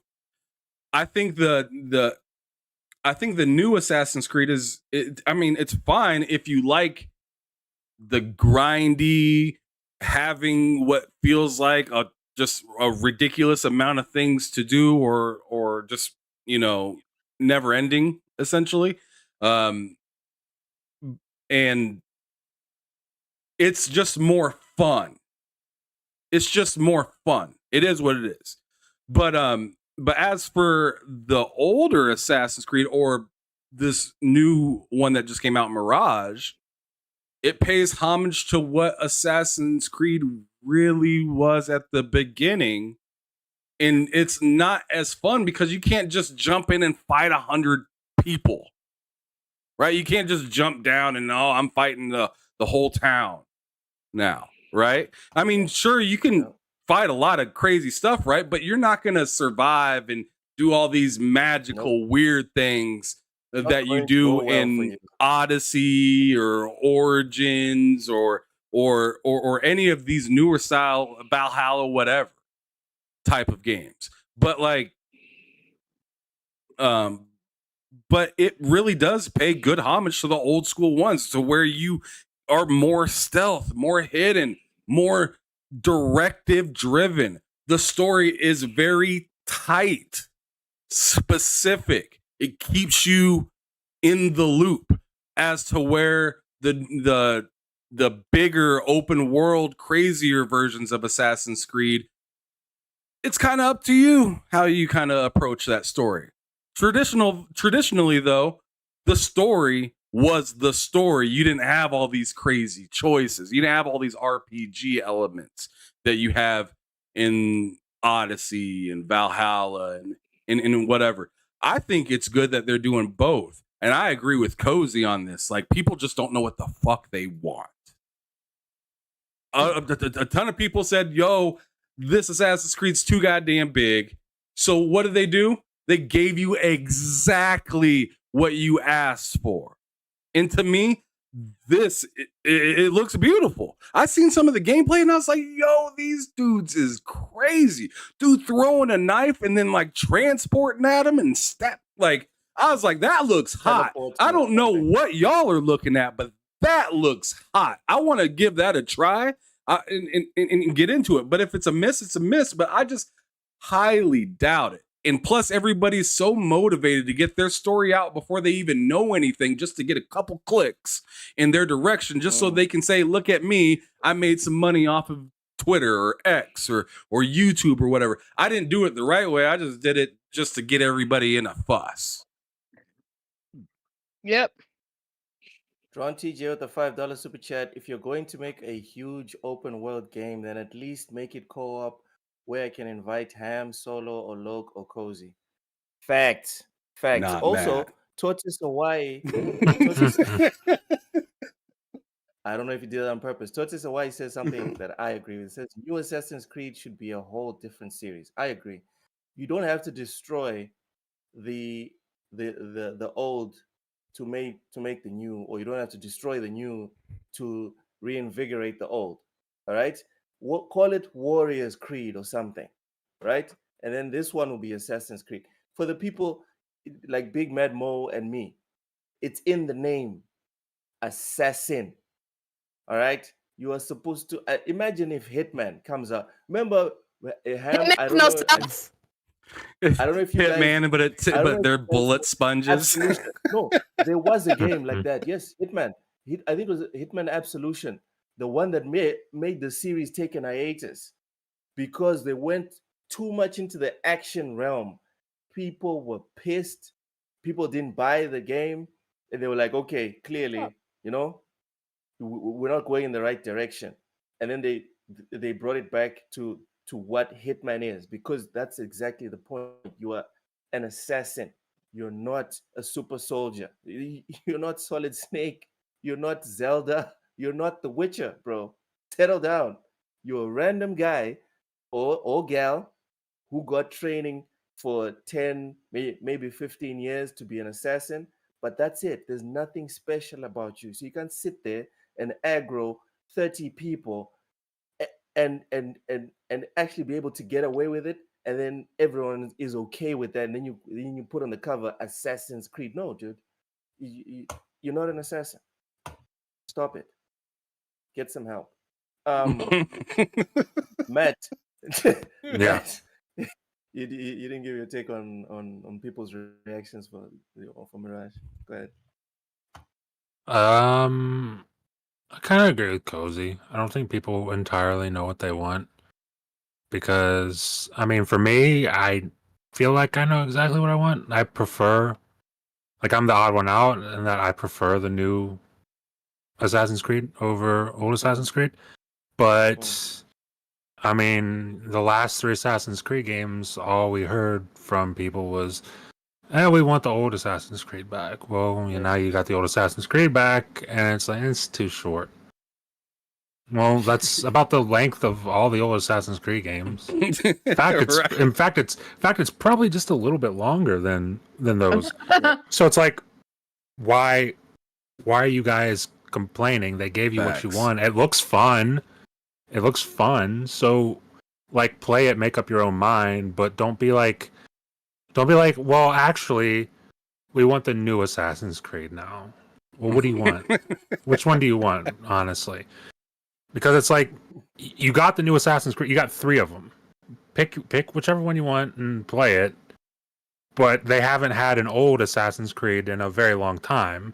So now we have a new modern one for the people who want the new modern take on old Assassin's Creed. Now you've got it. Which is like, played the Ezio trilogy 1,000 times. So exactly. So you got what you wanted. Now either enjoy it or don't enjoy it. And if you don't enjoy it, play the other thing. It's not that difficult. The only reason I kind of want to play it is because Shora Adashlu is like doing the voice acting. So that'll be good. Cool. Who's like the voice acting? Shora Adashlu. She does like a lot of voice acting and acting. Oh, she was was it Telly's mom in aunt person? Yeah. Oh, yeah. Yeah. Okay. Not mom, but related or a family friend or something. But yeah. Yes. Yeah, and that's also an Expanse and stuff. But yeah, that's like part of the reason why I was like tempted. I was tempted, but yeah. God damn. Those who haven't should also watch The Expanse. I'm just saying. I still haven't watched it. It's in my backlog, Cozy. Did you want Cozy before we continue? Did you want to show everybody what you're gonna do for the members only? It's in the fridge. Let me go get it. Let me Oh go my get it. goodness, this shit is nuts. This motherfucker got something straight from Flintstones. Big Mad Mo says It's a negativity pterodactyl is egg. a hell of a drug. What's that? Oh my goodness. Big Mad Mo said negativity is a hell of a drug. Oh yeah. It gets you all them Cocaine's a hell of a clicks, drug. all of them. Oh Mhm. yeah. Gets you all them clicks. Okay, but while Cozy brings the present, Oh, are it's you guys here. okay with the score? All right. 8 out of 10. So Okay. everyone knows deviled eggs are delicious, absolutely delicious. Everyone does know that.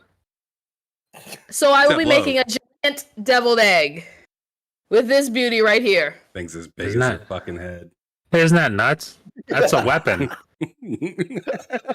You could kill a person with that. You couldn't go into the fucking airport with that thing. No, dude. I Oh just my want you to God. go in public, Cozy, and just sit on it. Just Dragged around a little nuts and just pulled out this egg and just was like, Bunty, Wagwan, man. Wagwan. Silent Cypher says members only, OnlyFans happening or something. What did I whoa, miss? whoa, whoa. What Just happened? members, mismember, no onlys. Okay. Whoa, no. All right. Okay, so the second half of the story is Assassin's Creed Mirage adds de nouveau in day one patch. So, for context, de nouveau DRM is a digital rights management system that was introduced in 2014. When implemented into the game, it regularly checks with servers to authenticate that you legally own what you're playing. Mm. However, it often results in worse performance, incredibly harmful for your game preservation. Once authentication servers go offline, the games will no longer be playable. This is why storefronts like GOG make it a point to sell games without DRM so that they are not lost to time in the future. As reported by VGC,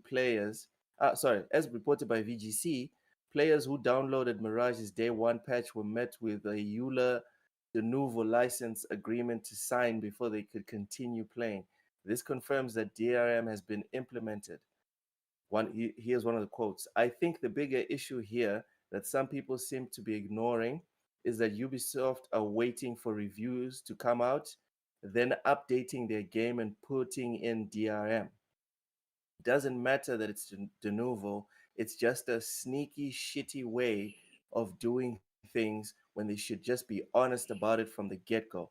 This isn't the first time we've seen de nouveau added post-launch, and it's not even the first time this year. Lies of P likewise waited until the last possible moment to add a warning on its Steam page about DRM, adding the anti-tamper tech after the early access launch. Ham, you can have the first stab at this. I mean, it sucks, but what can you do? It's their property. I mean, really, I really don't have a whole lot to say about it because DRM is pretty normal at this point. I mean, what do you want me to say about this, Logo, other than this isn't great, but can't do shit about it? I think there's two things you can do. Ooh, you got a First. resolution. Let me see. First, don't engage, because So don't play as we've Assassin's said- Creed. hold on. As we've said 1,000 times on this very podcast, corporations don't listen to your feelings. Corporations listen to Your wallet. your purchases. All right. Sure, So if Loke, people but to me, this take is a like concerted- the FTC going after Amazon right now, though, is what you're telling me to Okay. do. Because it's just like, wait a second. Are we now going to somehow reverse everything? Because let's keep in mind, Starfield, DRM. Gran Turismo, 7, DRM. Horizon Forbidden West, DRM. You see what I'm saying? It is. The problem is people. So I mean, the problem with DRM in general that I have is that it messes it up for people who legally purchase. The reality is, people who are going to crack a game and illegally play it are going to do that no matter what. We've seen that when things are easy purchase and made easy to purchase at good regional prices, people buy them over just pirating. We know piracy, people are going to just generally pirate because they don't care, are going to pirate no matter what. But people are like, for reasons of like, oh, like for example, Loke, when you talk about like the crazy situations that you have to do just to play a game, I understand why people would just, pirate. Yeah, that makes sense. I understand people in financial situations, they're going to pirate or not play. But generally speaking, DRM doesn't hurt anyone but people that are just going to buy the game anyway. Mm-hmm. So, for me, right, the issue here, it starts with ownership. And one of the reasons Ham and Matt, we had a discussion about this at the beginning of this generation, that I was coming to the slow realization that maybe PC is the way to go long term, because then you don't have the issues that you have on console with like previous generations, bringing the games forward, and then you trying to figure out how can I play Metal Gear now that I only have a Series X and a PS5, and I didn't take the time to keep my PS1 handy for like 30 years, okay, or 20 years. For me, it's the ownership part first, right? As soon as the servers go down, and we all know this, the servers will go down. They always go down. As soon as servers go down, that's it. You can't. It's not even like the console situation where when you've already bought the game, you can still re-download it because you have the rights to it. Even if the servers go down, that's fine. It's a situation where even if you bought the game, when you click on the game to try and open it, it'll try to reach out to the servers, and if the servers aren't up, you cannot play the game. Essentially, your game is it is nothing, right? For me, that's a big problem if we're talking PC. So that's why my solutions are the following: one, don't engage and communicate with the corporations in the language they understand, and two, this is the stuff, in my opinion, these are the situations that make me sit there and be like, you know what?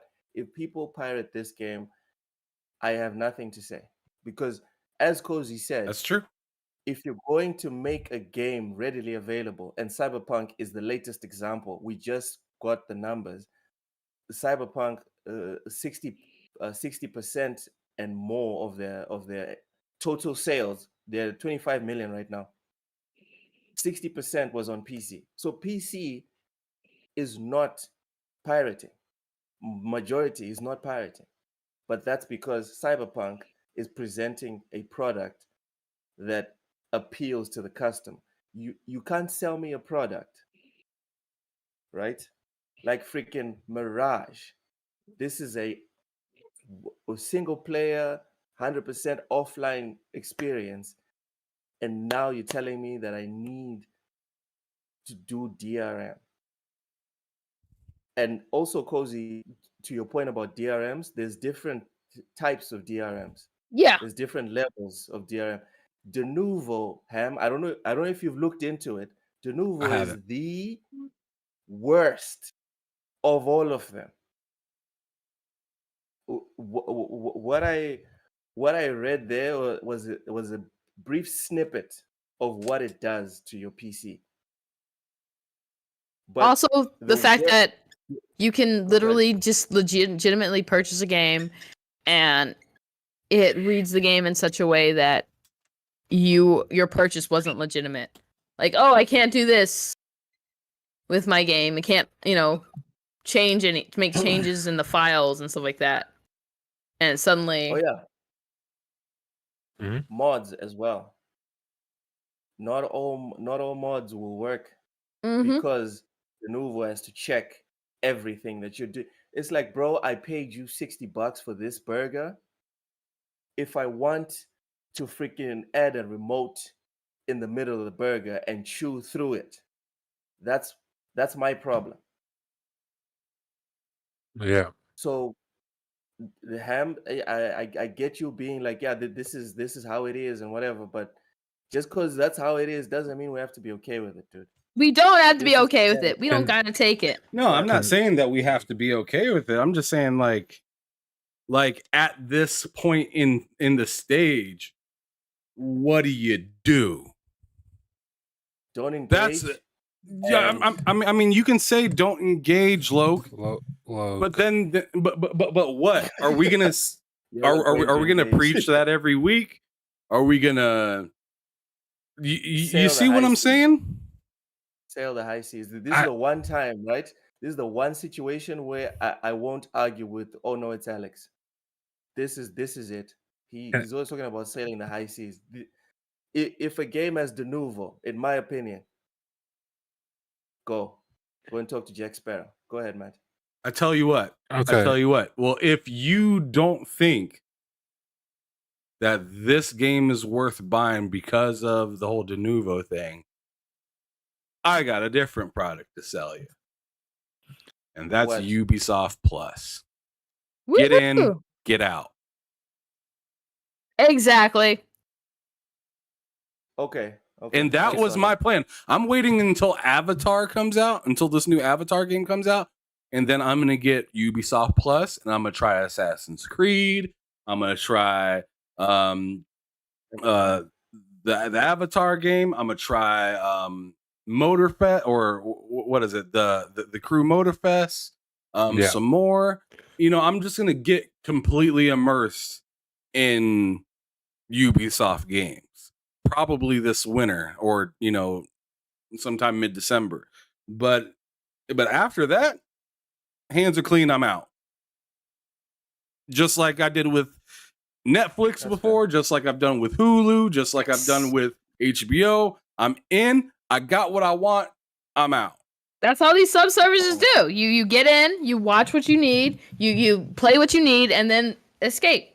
Unless it provides, the absolute value where you're just like, I'm gonna continually subscribe. Just subscribe for what you want, and then dip. Smart consumer. Yeah. Good. Yeah, good you luck- ain't good luck fucking with my Game money Pass. up. No. Game Pass. No. You're gonna get a regards- solid $20 to $40, and I'm playing all three of your shits, and I'm out. In Go ahead, man. regards to this whole DRM thing, I feel like every time this happens, everybody complains, and it's like buys it.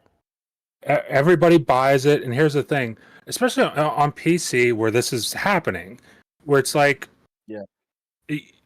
everybody's like DRM's bad, and I would agree, DRM is bad, but GOG exists. I'm Meanwhile, downloading GOG as we mean- speak. Meanwhile, most PC players, and I say most as in the people you hear online, the people you see online, have this weird thing where it's like, if it's not Steam, then it fucking stinks. And I'll never ever Yeah. use it. Epic Games can give them a free game that's awesome. It fucking stinks. I'll never use it. me. Stop attacking me like that. But then you have GOG. It's like, hey guys, we're anti DRM.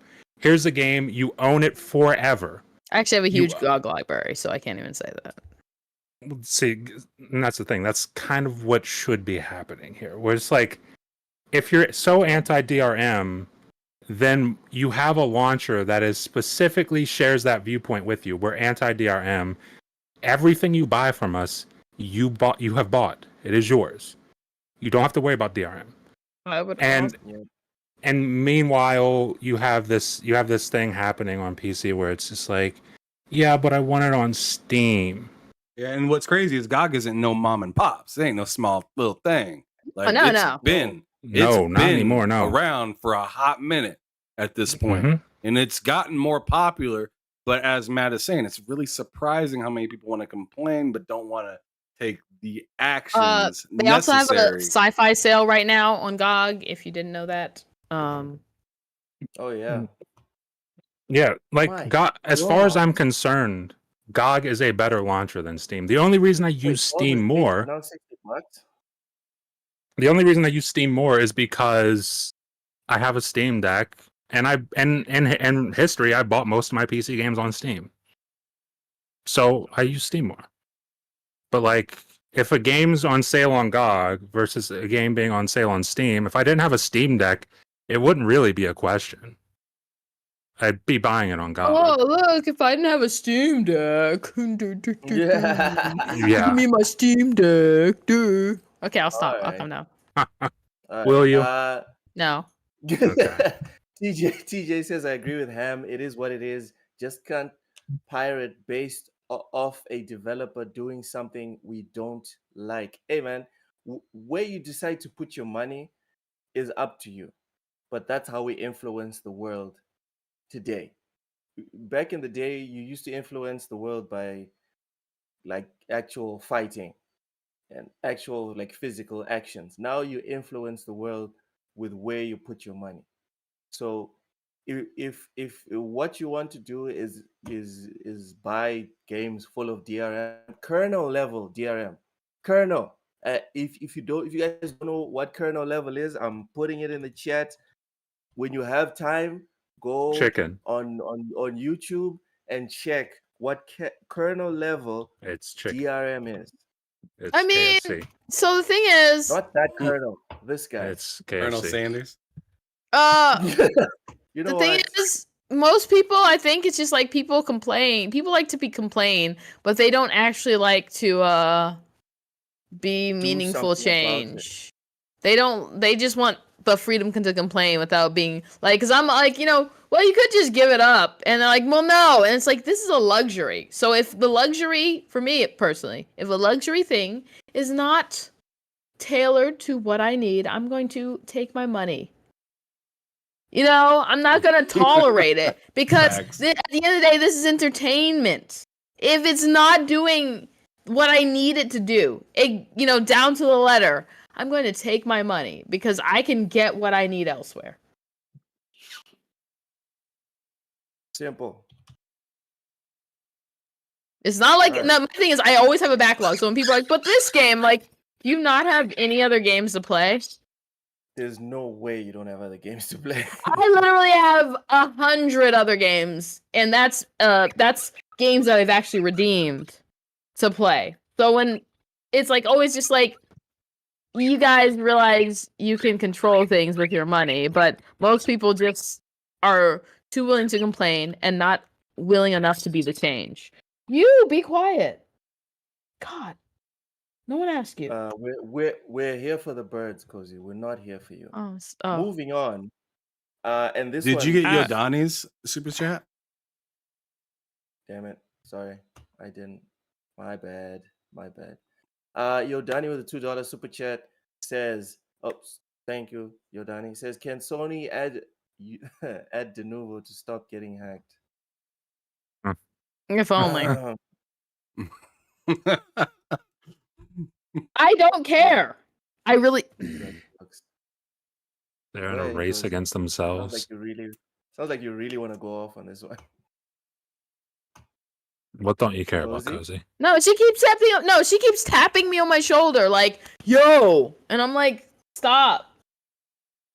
She doesn't want anything but me to stop talking to you guys. Hey, Dragonite Yobi, keep up the great work. Yobi, you gotta do like that. Yes. Yeah, I'll do that next time, promise. Cozy, this topic, I personally like. I'm not gonna say much because I'm not well versed in it, but I'm definitely focusing on you with this one. Nintendo 3DS and Wii U online functionality ending next April. Yeah. Nintendo I remember said- you posted this and Cozy was like, no! Nintendo says online service for these devices will end in April 2024. This is the quote. In early April 2024, online play and other functionality that uses online communication will end for Nintendo 3DS and Wii U software. This also includes cooperative play, internet rankings, and data distribution.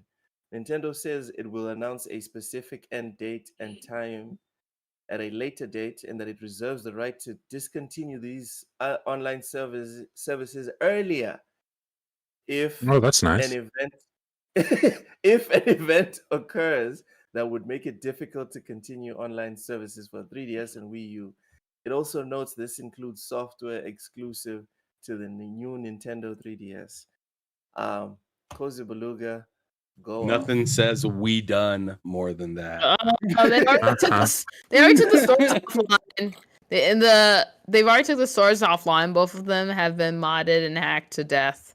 I don't think this changes much because you don't have to go through official servers to do things. Smart. And also like not a lot of their games aren't super online. I think the only thing I'll have issue with is in Animal Crossing. I might have issue with that because Animal Crossing the Animal Crossing on the Switch does not utilize the touchscreen or anything, but the Animal Crossing on the 3DS you could use the stylus, and they had this like design thing where you could design like clothes and stuff like that.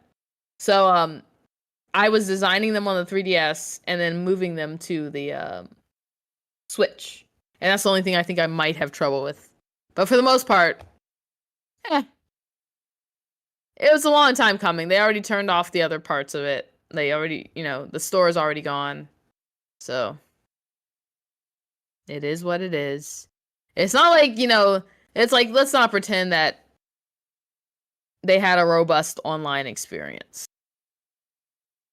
Let's not pretend that Nintendo has ever had a robust, even nowadays, I was gonna say ever. Much was lost. robust online experience. The only thing we're losing for real is probably like Splatoon, if all 5 people still playing it, because they have newer ones. Oof. Anyone else? Go ahead and say something. I mean, I'm not Nintendo surprised. stinks. Oh goodness gracious! I'm not surprised. This is. I'm with Matt, but okay, I feel like personally that they want to get the Wii U in, the past as quick as possible. Like, get out of here. I mean, That's they a good already point. showed that. They already showed that with the way that they ported so many games from the Wii U over to the Switch. That they were just like, dude, we're done with this thing. And then Cozy goes on to say, man, this online shit's been hacked so many times. I mean, if I was Nintendo, I'd be like, man, shut this shit down, please.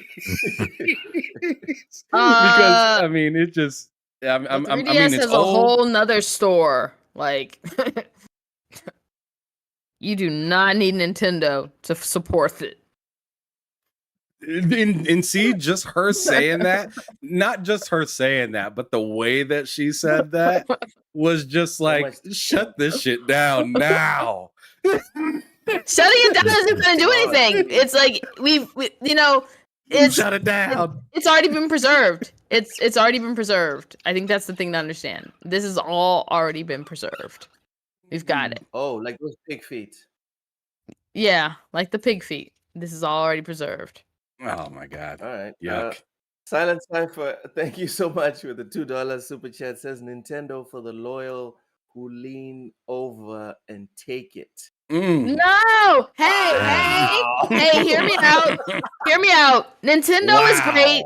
Nintendo is great. No. Nintendo's great. Here's why Nintendo is great. Nintendo's entire game development design philosophy is they create the design philosophy of the game and then build like the characters around that and stuff like that. So it's like their game first in their design philosophy for games. That's just why when people talk about like everyone just continues to play their games, they can sell these highest prices, is because they create games first. Their games first in their game creation.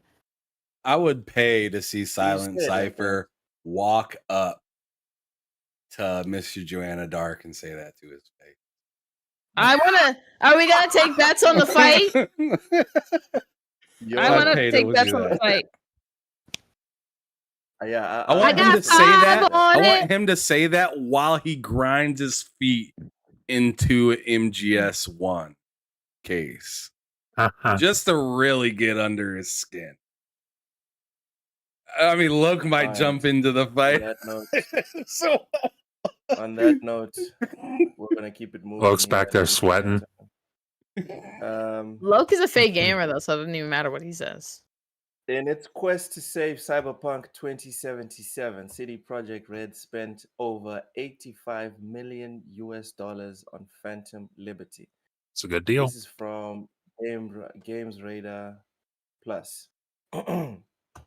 CDPR shared the cost of Cyberpunk 2077 Phantom Liberty's development in a presentation to investors earlier today, October 5th.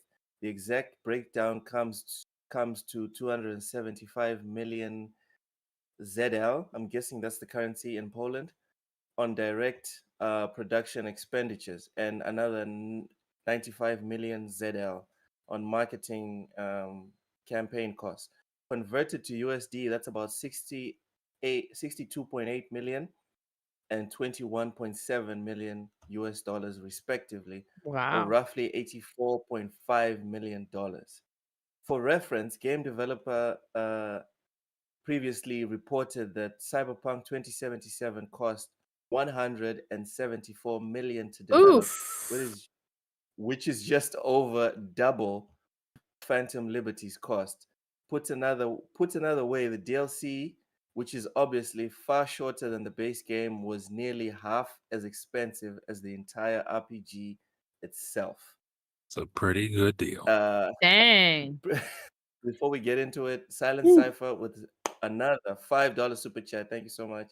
Says Nintendo's philosophy is that you will buy it because you were foolish enough to buy it a dozen times before. But think about no. How many of their games? No, like here's the thing. Like, how many of their games are honestly re-released? Like, you can probably count like remasters. Most of their games are not re-released very often.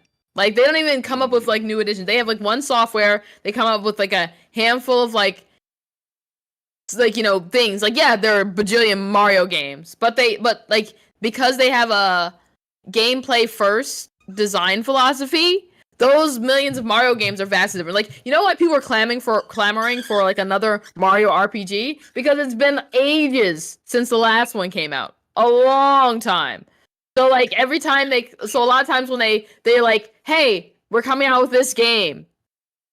Like, if you're a fan of Nintendo, you know the title, and you're like, oh, that's a game with these set of mechanics, and we don't see that often. So we're excited to see that. Like, I'm not a Zelda fan, so I don't even play Zelda games. But there are a handful I like because they're all actually mechanically vastly different. You're really selling it to me, Cozy. Like the Nintendo philosophy of gaming. I don't like the games in general, but the philosophy to me sounds very like sustainable. It sounds great. Let's make a great game, and then we'll worry about, is this a Mario game? Is this a Pikachu game? Is this a whatever game? You know? Yep. I like that concept, which is ass backwards compared to what everyone else is doing, which is like, we first need to get an IP. Yeah, you ain't kidding about that. Who's gonna be the movie star here? Right? Let's get rid of David Hayter. No, let's get rid of him. How can I fit Norman Reedus into this one? Let's get a star. For your information, Ham, let's get The Rock. Before that'd make it more entertaining. buzz off. Ham, for your Get Vin information, Diesel again. before Sutherland came on Metal Gear, we had zero of these like super A-list celebrities in any Metal Gear Solid games. It was just solid actors. There was a proper vision in terms of the casting. It was based on what was needed for the character, not we need this name and then we'll figure out how we're gonna jam them in. Get Jennifer Aniston. I support this. Silent Cypher. You just with get the Megan $2 Fox. Have Jennifer Megan Fox play Aniston the as Solid boss. Snake. So Let's not expect it to be as bad as people said. Yes, let's change the gender of Solid Snake, and then let's Exactly. also throw Megan Megan Fox Fox in there as the boss. Yeah. Honestly, I thought people were exaggerating when they talked about how bad that voice acting was. I was like, there's no way it can be that bad. No, it's and terrible. I heard it and I was like, oh God, make it stop. I listened for like 5 seconds and I was like, yep, I can't hear any more of this. That was like literally the worst voice acting I've ever heard. I think Megan Fox should be Solid Snake's boyfriend and I support this. Metal Gear Solid. I think that would be fantastic. Loke, what do you think? I'm interested because Loke's a Metal Gear Solid fan. I'm interested to hear what he thinks about that idea. I want to respect the people that are throwing money at us right now. Silent Cypher with the $2 super That's not chat. very fun. Thank you so much, Cypher. He says Mario Kart 8 says hi, Cozy. This Nintendo debate is getting heated. The only racing game I like is Forza Horizon 5. No, I take it back. Forza Horizon 5, Blur, and Mod Nation Racers. I don't play Mario Kart. I haven't played Mod Nation Races in a long Well, he's time. just speaking upon what you were saying about re-release of a game. That was like the Wii U. Like, no, literally 13 million people bought the Wii U. It's actually surprisingly good, solid game sales. So they basically just re-released all the stuff on the Wii U on the with more content. Because, why not? Why make an entire new game when only 5 people bought your last system and you get a new system? That's selling like hotcakes. Obviously, if more than those 5 million people that bought the first game are in on it, you're going to get way more sales. Like the Wii U didn't have a whole lot. It had the Wii U had a lot of million sales games, but it didn't reach the audience that the Switch did. So why not re-release it? Well, couldn't you argue and say that about Smash Brothers though? Because they came out with a whole new Smash Brothers. Did the Wii U have a Smash Brothers though? I thought it did. I think it's the same as like with the Mario Kart, where they just gave you extra stuff. I don't think the Wii U had its own Smash. It had a Smash that was. It actually interesting because it had a Smash that was also playable with the 3DS. And I think Ultimate is basically the continuation of that. It's like the same thing. It's like, oh, here's the fun advanced version. Like Breath of the Wild was also released on the Wii U. Right. Yeah, it was. Like a lot of these games were released on the Wii U. Because no one bought the Wii U. Yeah, a lot of people. I mean, a lot of people really didn't get into Breath of the Wild until the Switch came out. Yeah, no, they came out actually at the same time, but the Wii U version was promised. Yeah, but I'm just saying a lot of people hopped over to the Switch. They didn't get the Wii U version. Because no one bought the Wii U. The biggest thing to come out of the Wii U was Splatoon. That was like the biggest thing to come out of the Wii U was Splatoon.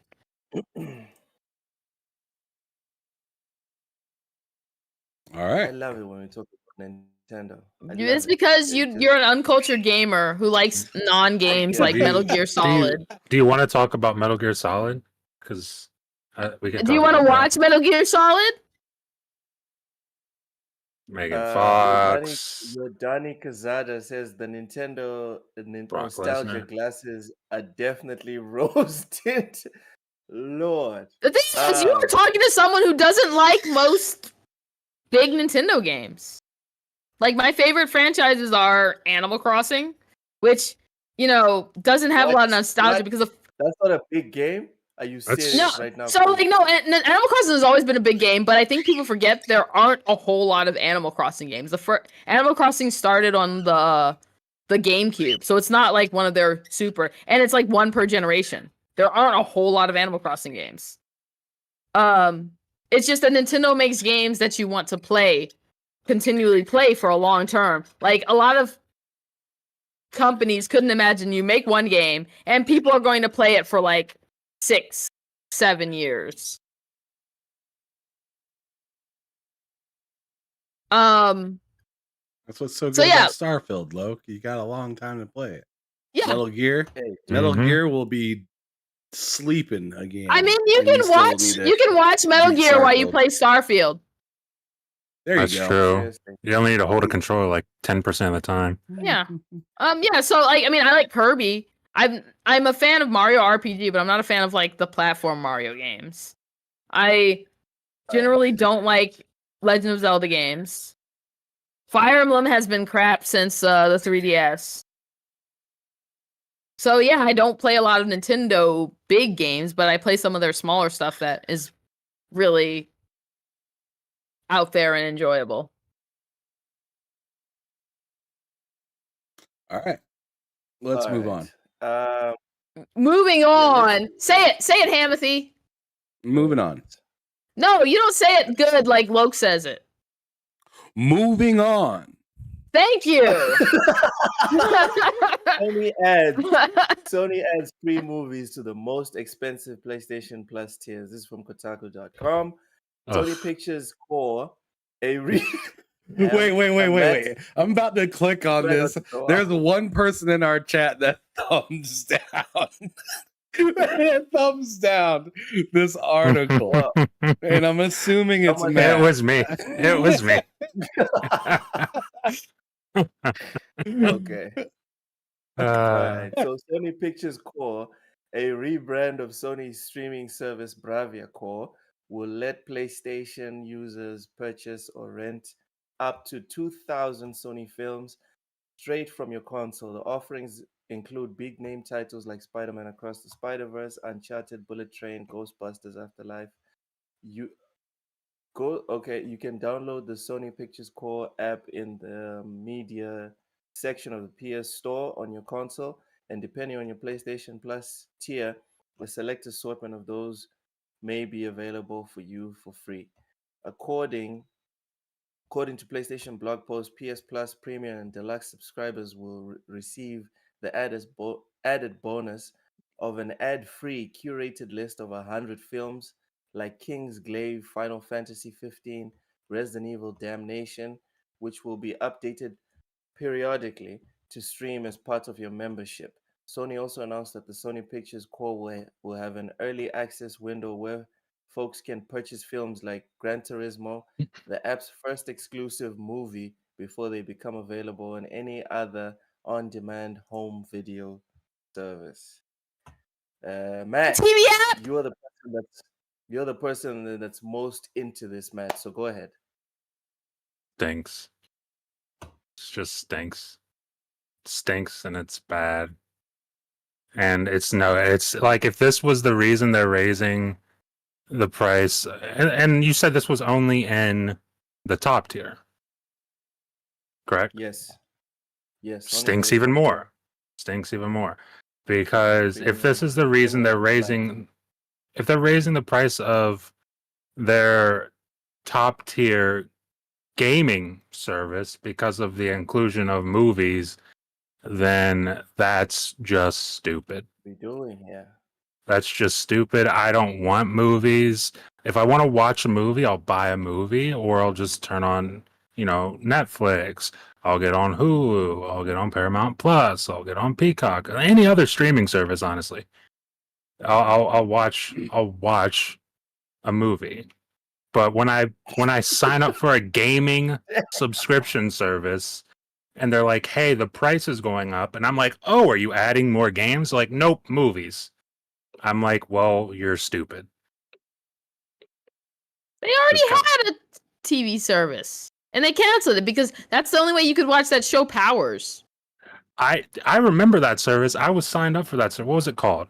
I What don't was that remember, called? but yes, so was I. So was I. It was actually good. It was good, and they canceled it. I'm like, I don't really like it when someone cancels something and rebrands it and throws it back at you. I'm just like, I remember. Pepperidge Farm Yeah. remembers. Yeah. Cozy's Farm remembers. Cozy's That's- Egg remembers. That is my opinion on that, though. It's dumb. If This egg you is make really it hard. make it a whole nother service and like just make it an option for people to sign up for it, or don't have it at all, because putting it in the top tier of your subscription service for gaming and then adding it as a benefit isn't a benefit, and I don't care, and it doesn't justify paying more money. Just my opinion. Exactly. Ham, you Okay. Yeah, I was waiting for you to say something, Luke. You looked like He's you look processing stuff. you look like you were I'm not thinking pressed. about your subscription service and if you You needed want to sit on the egg? to make some changes. somewhat adjustment. Some minor adjustments, you know. But Ham, but you were saying cancel that this Right. you were saying that this was only available in the premium tier, right? premium and deluxe. So Also, the two top tiers, extra and premium. so extra and Yes. premium. No. Premium Premium. and deluxe. What What the is fuck deluxe? is deluxe? It's a new one. Oh God, these people. According to PlayStation blog post, PS Plus and Deluxe subscribers will receive the added bonus of an ad-free curated list of 100 films That's like stupid. Kingsglaive. So there's a fourth Okay, tier? yeah. What the fuck is what else is in the fourth tier? That's not in premium. I want to know what's in the Oh. highest of high tiers. If there's a deluxe extra double cheese fucking subscription, I want to know what's added into it. I mean, I'm thinking you're talking about extra right now, but if you really talking about there's a whole extra deluxe, Yeah. you know, with bacon. I'm interested. I'm interested in what the hell that really means. I mean, for real. But as for this whole movie thing, I don't really have a problem with it. But what I do have a problem with is all the people that told me movies was a problem prior. You see Okay. what I'm saying? Because I liked the features that was in the Xbox One. I liked Snap. I liked being able to my watch God. football games. Snap Bringing was it pretty back. cool. I did like Bringing it being able to back. watch a football game while I was playing a video game. I liked that shit. I liked being able to turn on a movie on I my would watch PC. Parks and Rec. Yeah, Parks and Rec and turn on Forge on Halo. I enjoyed that, but you know, everybody I told that to that was a PlayStation fan just so happened to tell me you don't need that stuff on your gaming console. You don't need that stuff for gaming. And sure, I was like, okay, yeah, I see what you mean, but Yeah. I mean, I'm looking at this, and then I look at the rear view mirror, and I look at this, and then I look at the rear view mirror, and I look at this, and I'm like, what the fuck just happened? You know what I'm saying? Because it's just like this the squad that was saying, oh, we don't like this whole movie things, I'm sure don't have a whole lot of bad to say about this. Why isn't wait a second, look, let me ask you this. Why isn't IGN writing an article about this with some slander? Yeah. You know, as soon as Xbox did this kind of stuff, it was news. They seem to be leaving gaming for TV. But here they are with a whole ass showcase that doesn't show you a whole lot of stuff to be interested in first party wise. And then they show you a movie right before they show you their grand finale game. And then they add extra charge to the subscription services. And then they give you movies. Instead of games. Like I got Crunchyroll and I was told, I don't know if this is true at all. So I'd like somebody to do a little bit of research and let your boy know. Game Pass did offer a couple of months of Crunchyroll. Yeah, it was like 75 days or something like that, right? Yeah. Mhm. I'm wondering if this subscription service, because I was told it does include it, but I don't know. I want to know if this 100% includes a Crunchyroll subscription. Because if you tell me that, hey, PlayStation Plus Premium, you can get that for 140, 160 or whatever, and it will include Crunchyroll with no ads, I'm with it. It better have everything. Because I already pay for Crunchyroll right now. So, oh, you're a weeb. but so far, like I know, like they bought it, right? So they should be able to do that. But they don't have to. Yeah. It was just a rumor that came out after they bought it. Nothing's been announced. But why would they if they didn't have to? You want to reach maximum profits with minimum output. Yeah, people are still going to pay for I it. don't care about the profits. Yeah, I see. I don't care about that because what's going to happen? What's going to happen is my PlayStation membership thing is gonna end, and I'm gonna get the or before it decides to end, because I know they like to automatically charge you shit.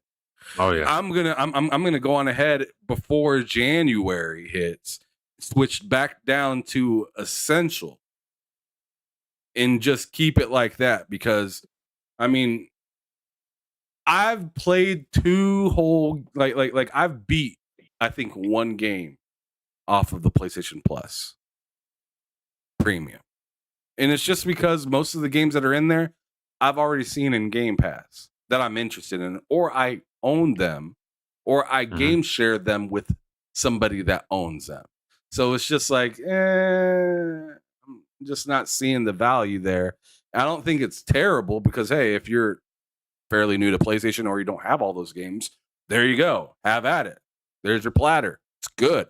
There's a lot of good games. Ghost of Tsushima. Go fucking play it. Yeah. Uncharted. Go play it. Last of Us. Go play it. That's what God of War. Go play it. Like, seriously, they're phenomenal games, and not Ragnarok, but you know the original God of War is in there. So yeah, but as for me, like, I'm not gonna keep your service because you offered me something like Saints Row that I know I can roll up the street and buy for $15. Like, I'm not gonna do that. I think I think my problem is so the thing is, I'm cheap, right? You all know I'm cheap. The problem is I have this price threshold where I'll never buy games above. So the service would be good, except it has games that don't have a lot of perpetuity. Is the best way to describe it. So I can finish them and unsubscribe. Like, there are games that I'm like, well, I didn't catch it on sale, so I guess I gotta stay subscribed to Game Pass. Or there's games like Starfield where it's just like, this is gonna take me months. No, so I'm looking at something like State of Decay. They update that game every once in a while. I'm like, oh crap. Every time it goes on sale, I don't buy it because I'm like, I haven't been playing it, so whatever. But then they update it, I'm like, oh crap. I'm glad I'm still subscribed. But I think that's like generally, it's great. It's a great subscription service if you're like new. But yeah, like you said. But if you're not, then it's like, yeah, I already played that. It doesn't really offer anything different than what I'm not already getting, and no EA Play, so whatever. Yeah. Alan Cypher with a $5 super chat says, it's an interesting move, Cotton. Let's see how it plays out. The meme. It's gonna be a slam dunk.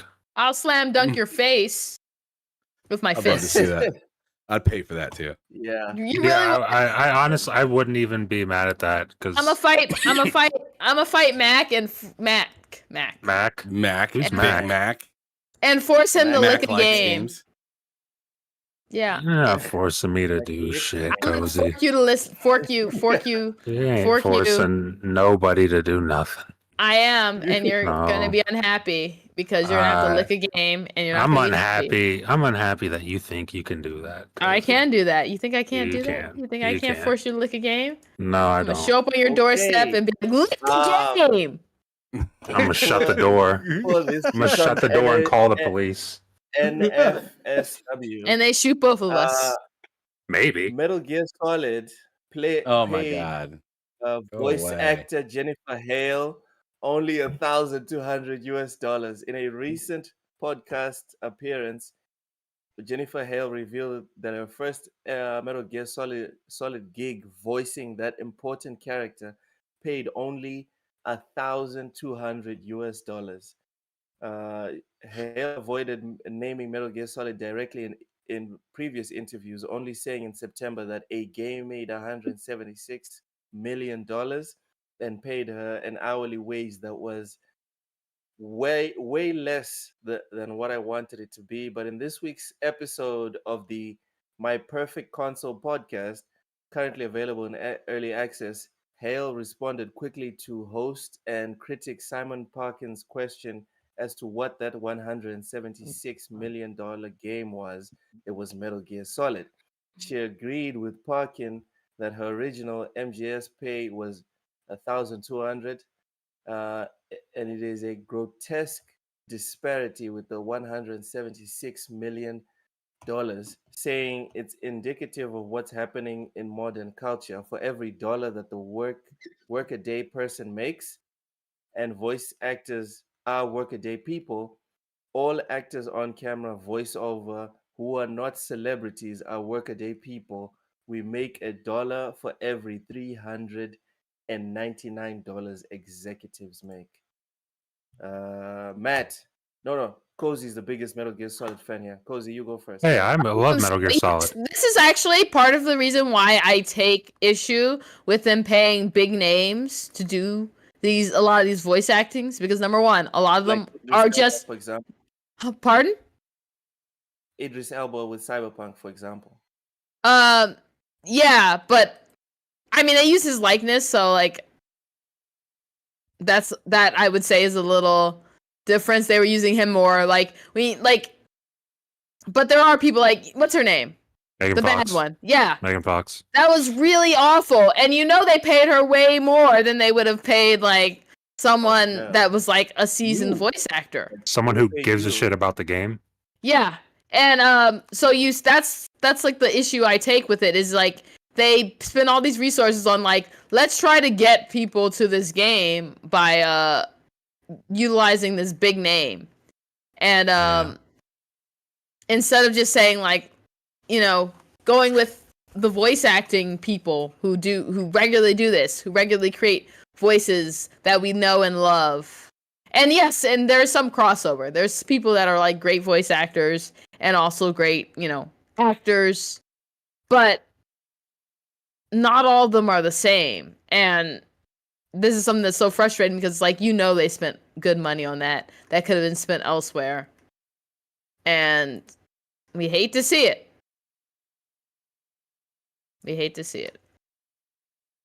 Okay. You resisted the urge to crap on Metal Gear and you focused on the topic. That's good on you, Cozy. Let's see if everyone else is as objective. Metal Matt, Gear is what's ass. Excuse me. Take the dub and go, Cozy. Just take the You dub should and have. go. You should have took the dub and went, Logue. Yeah, shouldn't you have said honestly anything. should have. That's take your own advice, Loke. Matt, Oh, yeah. what's your take on Jennifer Hale's situation? I think that stinks, honestly, for her. And I mean, Cozy brings up a good point that don't really think about too often is, I mean, Jennifer Hale's a professional voice actor. That's what she does. Prolific. Yes, like she's good at it. She's been doing it. And to hear that something like that happen, it's like, well, it brings up a question of, yeah, how much are you paying Megan Fox to do that fucking horrible voice acting in Mortal Kombat?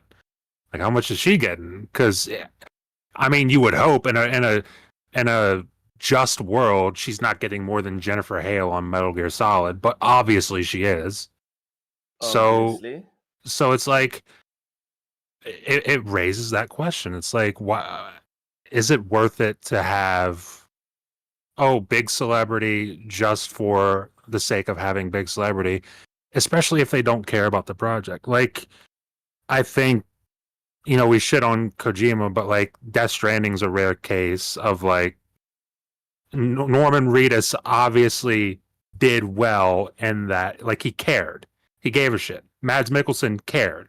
He gave a shit. But like, you look at other examples, again, it's Megan Fox, but it's like tons of celebrity cameos happen in video games where it's like, that was awful. Nicolas Cage. Dude, and Dead by Daylight, Oof. it's terrible. Why is he there? He doesn't care about Dead by Daylight. Why are they paying him to pretend that he does?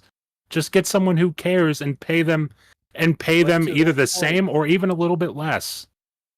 Matt, are you trying to tell me that everyone that does voice acting, right? And let's go for the best. Let's say Elden Ring. Yeah. Whoa, that's a weird one. Are you trying to tell me everyone that lent their voices to Elden Ring gives a crap about Elden Ring?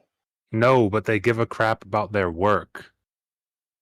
They give a shit about their work. Not everybody who puts their voice on every game is going to be like, I'm the biggest fan of this game. But they give a shit about their work because they do it professionally. Like, that's their job. Megan Fox's job is not that. Whoever else's job is not that. It's just something they got because they're celebrity. Their name brings people to the thing. Yeah. But like, I mean, you could throw any game out there. Like, I'm sure there's people who did voices in Cyberpunk who don't love Cyberpunk, but that's their job. They care about it and they're good at it because they care. Versus, the other examples. Okay. John 907, welcome in, says it's all personal preference. This shit's getting deep, LOL. Hello, John. Welcome to TSWS, John. Really appreciate you. He's been here quite a bit. Yeah. Ham? Metal Gear Solid, Jennifer Hale. What are your thoughts? I think that, seeing that she only made this much, and this is back in like the 90s, right? Mm-hmm. Yeah. It still stinks. That's insane. That is really insane for a game that you just got done saying had how many millions put towards making it? 178. And she got $1,000. Like, that's crazy. It made 176 million. Oh, excuse me. It made that money. It didn't cost that much to make. It made. Oh, it didn't. It cost considerably less. God, that's bad. Yeah. That it just looks bad on all fronts. But like, if anything, if this points out anything to me, is just like the utter disrespect that is the gaming industry. They'll do what they can and what they feel like they need to make a quick dollar off of your struggle or whatnot. And I find it insane that so many people or high high functioning development teams like Ubisoft and Activision and whatever. Yeah. use all of these. I mean, Kojima now for sure. They're just using all these like famous faces and stuff like that. And to me, it's just like I feel like it's just kind of the wrong way of going about it. I feel like this industry should really double down on themselves instead of trying to make exterior factors make it popular. When you bring in Megan Fox that doesn't know what the hell they're doing, it's not a good look. Yeah. Just because you got somebody that's hot on, it's not a good look. Yeah. In my opinion. Mhm. There's so many other people that are starving to just get going in their career and whatnot that are so willing to do so much better work For less. for half of what Please. Megan Fox got. For what half, even less than that. I mean, shit. An opportunity. Just an opportunity. You ask a person saying, "Hey, you could use this as an internship for bigger and better things later." Even that, I mean, hell, it stinks that you're not getting paid from it. But hey, if you accept those terms, which I mean, unfortunately, Jennifer Hale had to have accepted those terms. Mhm. I mean, you don't say, "Oh, no way, I only got this," without actually. I mean, and if you're at that level, maybe you need to have like a lawyer look through your shit if you didn't know you were going to get this kind of amount, right? Maybe you need to start, but like at this time and age in the 90s and stuff like that, with $1,200, I mean, I'm sure you probably couldn't afford a lawyer at that time, right? So I mean, it to me, it's all about due diligence on the side of the worker, right? So like, if you signed the contract and you were cool with it, then it's weird to cry foul 20, 30 years later. It is. But if you're just shedding light on it and just saying, "Hey, this is where we were, and you can see who I am now. Let's do better." I think you're cooking then. I think you're on to something, because it's just like, "Hey, I was the example for y'all." For it to be still similar, because not that long ago we had that issue with Platinum Games, and what was that? Yeah. The voice actor for them Bayonetta. For Bayonetta 3. Yeah, for Bayonetta. So it's just sad to see that Jennifer Hale can say, "Hey, this is an example from 30 years ago." And then you look at just last year, somebody got paid maybe like 5 times this amount, but it was still egregious. It was still egregious. And sure, it wasn't as big of a franchise either as Metal Gear. I'd say Metal Gear is bigger than Bayonetta. Easily. It is. But it's just like, man, like somebody has to step up. And shout out to old girl from that was working with Platinum Games, that stepped up and said what she had to say, because it's real shit. Things need to be taken care of, and we need to take serious those types of things that like Xbox, Sega, and other people are trying to do by unionizing and making things more regular. So you don't get a weird situation where, why the hell did Megan Fox get $1 million and I got like 10 grand? Like, the fuck? And the people who play the games aren't even gonna be like, man. The people playing that game probably aren't even gonna be like, man, Megan Fox. Well, Mortal Kombat, never mind. They're gonna totally be like, yeah, Megan Fox. No, it's essentially cringe. Because Oh, it's cringe. I mean, but let's be honest. Mortal Kombat is a perfect game to put someone like Megan Fox in, because it's a basic game. Hey, K-Mega might come for you with that one. I'm sorry, K-Mega, you like basic games. It's okay. I don't think you're wrong. I will not be adding. Looks scared of I won't K-Mega. comment on that. I Yeah. won't comment on that. Why are you Loke's, scared of K-Mega? Loke's treading very lightly right now, and I don't. Because Loke is I don't Loke know. is Microsoft Loke is a punk. reportedly plans to Right. buy Activision Blizzard next week. This is from IGN. Microsoft's long-running pursuit of Activision Blizzard reportedly ends Go to me next week last. with the imminent completion of its $69 billion buyout of the company behind Call of Duty. The Verge reports Microsoft will seal the deal on Friday, October 13th, pending the final approval from the UK. If true, it'll go through just 5 days before the October 18th deadline agreed by Microsoft and Activision. Matt, You okay there? Yeah, right. thoughts? I think this I'm is good. great. I think this is great. Finally, it'll finally be over, and we can all just If it finally. happens. Woke, shut up! It's happening. It can finally be over, and we can all just get back to talking living about life, being to just normal. just regular stuff, just regular normal stuff. It's we can the get back end. to it. We've made it to the end. And I don't want to hear any of this. If it ends, no, it's not an if it ends, Loke. It's ending next week. It'll be It's done. ending. It's gonna be done, and we can finally move on. There's no moving on from this, Matt. There's There is for me. This is our life now, bro. As soon as this goes through, listen, as soon as this goes through, everything changes.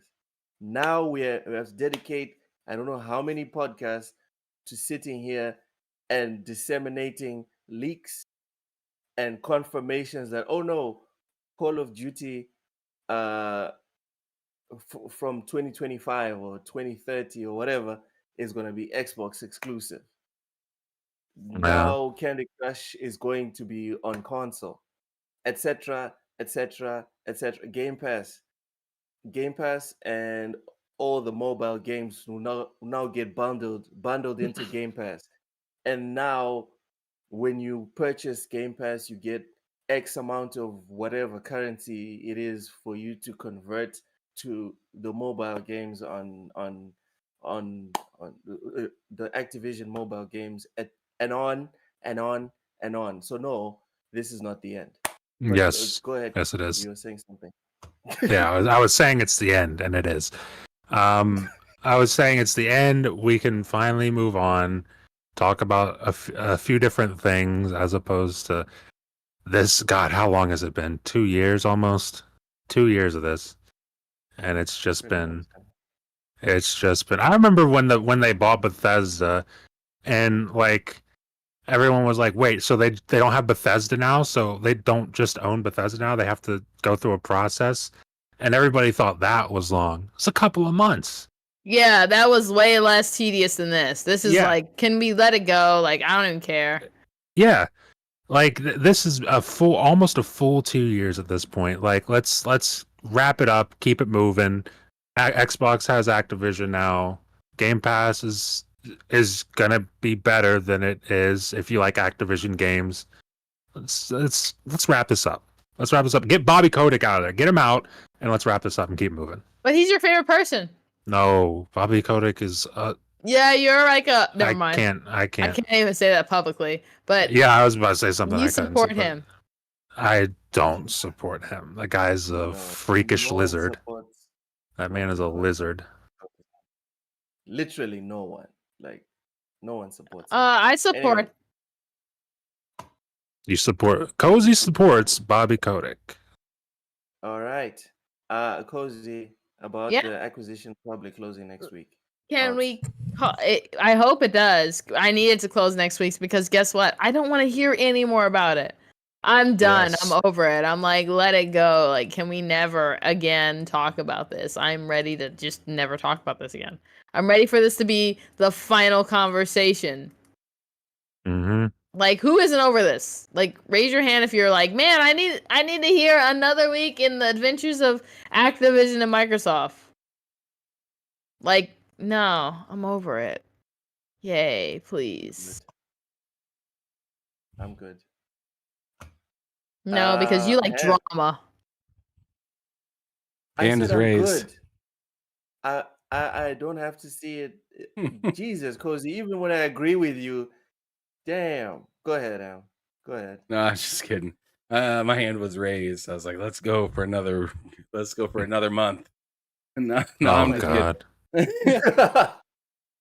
See? No, but Get seriously, this man I'm hoping it gets taken care of. Just because I want more details of the roadmap as soon as I possibly can, and the more that this stifles things up, the less roadmap I get to see. So I'm like spamming reveal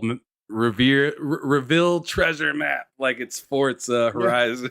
like reveal that shit. Tell me where everything is going and what and what's gonna happen. And and K Mega said something a couple weeks ago that I thought was like hilarious. He was like, "Wouldn't it be something if Microsoft acquires Activision Blizzard, and then right as they drop Spider-Man, that they drop Call of Duty in the Game Pass?" And I'm like, man, that'd be mad disrespectful. That'd be mad disrespectful. But extremely interesting to see where the numbers go. Because regardless, Call of Duty is going to do numbers and Spider-Man is going to do numbers. Mm-hmm. That's the facts. No, Ham. Spider-Man's never done $1 billion in 10 days. No, I'm saying it's going to do numbers. I didn't say it's going to do Call of Duty numbers. I just said it's going to do numbers. I mean, it's obviously doesn't have the sustainability of a game that has multiplayer in it. I'm not even talking about sustainability at this point. I'm just talking about the launch window. It's the Michael Jordan versus LeBron thing again. No, it isn't, because if Call of Duty is Michael Jordan, then Spider-Man is like freaking J.R. Smith. See when you start talking video games, because I don't understand it. Not video games, sports ball games. JR Swish. I don't understand what you're talking about. You're just like talking about the sporty balls. Everybody loves J.R. Smith that knows basketball. I love J.R. Smith. But no one's saying he's Jordan. Oh my God. What's J.R. Smith? He's just a really cool guy. Plays basketball. Shoots a lot of shots. He's just a cool dude. You know, I probably sold that a little too low. I probably sold that a little too low. No, you didn't. I like that. I love that. I love that. Wow. That was mean. I feel terrible. Okay, before we go off today's show, we didn't have a guest. But to pick the winner, because Cozy's topic was so central to the show, the whole Nintendo thing. Cozy, go ahead and pick someone in the chat to win the. How am I supposed to pick someone in the chat? Is it $10 or $20 now, Ham? It's $10. It's your mama dollars. Because Victor Click won it last week and got the $20. Okay. It's your mama dollars. Get his ass. All right, so pick someone. Yeah, not your booty cheeks, but your proverbial ass. I'm good when I squat. All right, so. What are you talking about? What is happening right now? I'm going to throw it at. Wait, who am I throwing at? Silent Cypher. Done. $10 voucher to Silent Cypher. Just hit me up in the DMs. Silent Cypher are one of our many MVPs. Yep. Silent Cypher, you know what to do, bruv. You've been here long enough. Hit up Ham and get your voucher. Lady Foxfire spamming the emojis. Thank you so much. And on that note, we have come to the yet another end. On that note, we've come to the end of yet another episode of Bullsitting on TSWS Gaming. Matt, plug your stuff. You can find me on Twitter at Matt Likes Games, and then I have a YouTube channel, Matt Likes Games, videos every Monday and Friday at 11 a.m. Eastern, and then on Wednesdays I do a show with Ham Solo, the 2-player podcast. Check us out over there. Oh yeah, around 2:00 or around 2:00 Eastern on. Yes. Wednesdays. Yes, it used to be 11 a.m. Eastern, but we changed that up. It's now in the afternoon. 2 o'clock Eastern. Oh, 2 o'clock Eastern. Look at me. I'm free at 2 o'clock Eastern. Yep, All that's right. me. For Cozy, you can find her on Twitch. You can also find her on Twitter. It's Cozy Beluga, COSYBELUGA. She has a comic book coming out on the 26th of January, $100 a pop. Yeah. It features all the members of this panel. We're not protagonists or anything, but we do appear here and there in the comic. Mhm. We'd appreciate if you would support Cozy. Again, $100. It's 26th of it's January mandatory. 2024. You have to draw Matt licking a game. That'd be great. It's mandatory that you his draw that and that you support it. Right. So, Ham, plug whatever you'd like to plug.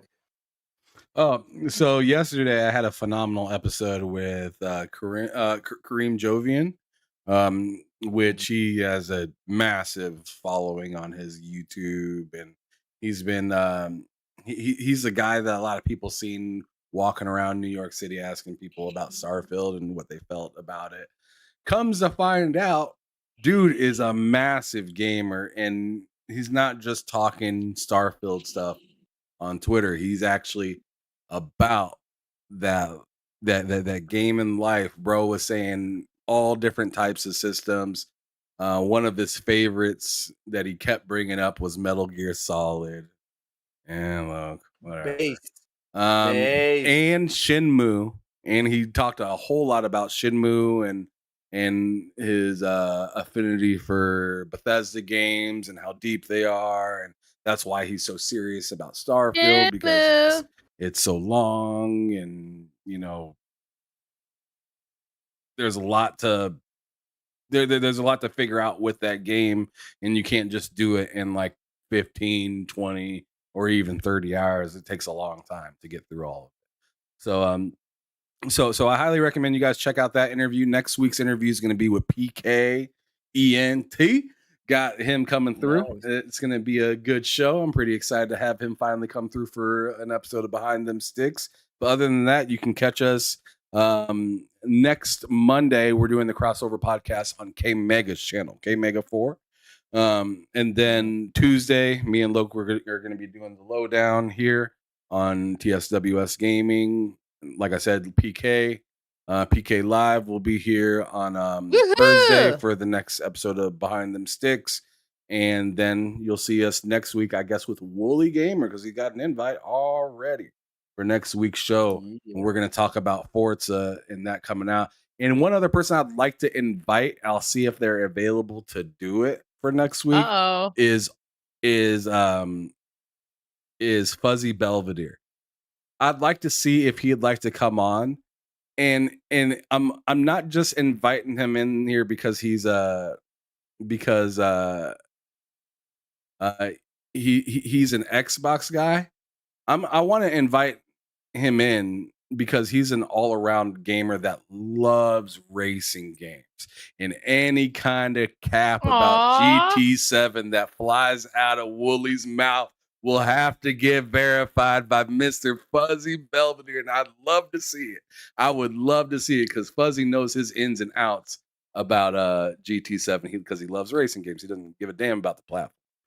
But anyways, Loke, I appreciate you letting me spit my bars right there and say a few things before we get up out of here. But go ahead and do your last. Go ahead and do your last statement so we can get up out of here before I gotta go to K Mega show in an hour and a half. It's called The Last Point, and I can't believe we're turning this into the freaking. You know what? I'm not gonna say it live. I'm not gonna say it live. I'm not gonna do it. I'm not gonna do it. Last point. Ubisoft, just be honest. Just be serious. All right. Tell us you're gonna shove it up there. All right. Give us a chance. All right. To spread and be ready for it. It's bad enough you want to put in this DRM stuff, but you go and pick one of the worst DRMs and then you purposefully, because this was not an oversight, this was not a mistake. You did this on purpose. You purposefully let the review cycle go. You purposefully let people pre-order the game. You purposefully let all the hype train get to the station, and then you shove it in. Wow. Just be honest. Just be honest, Ubisoft.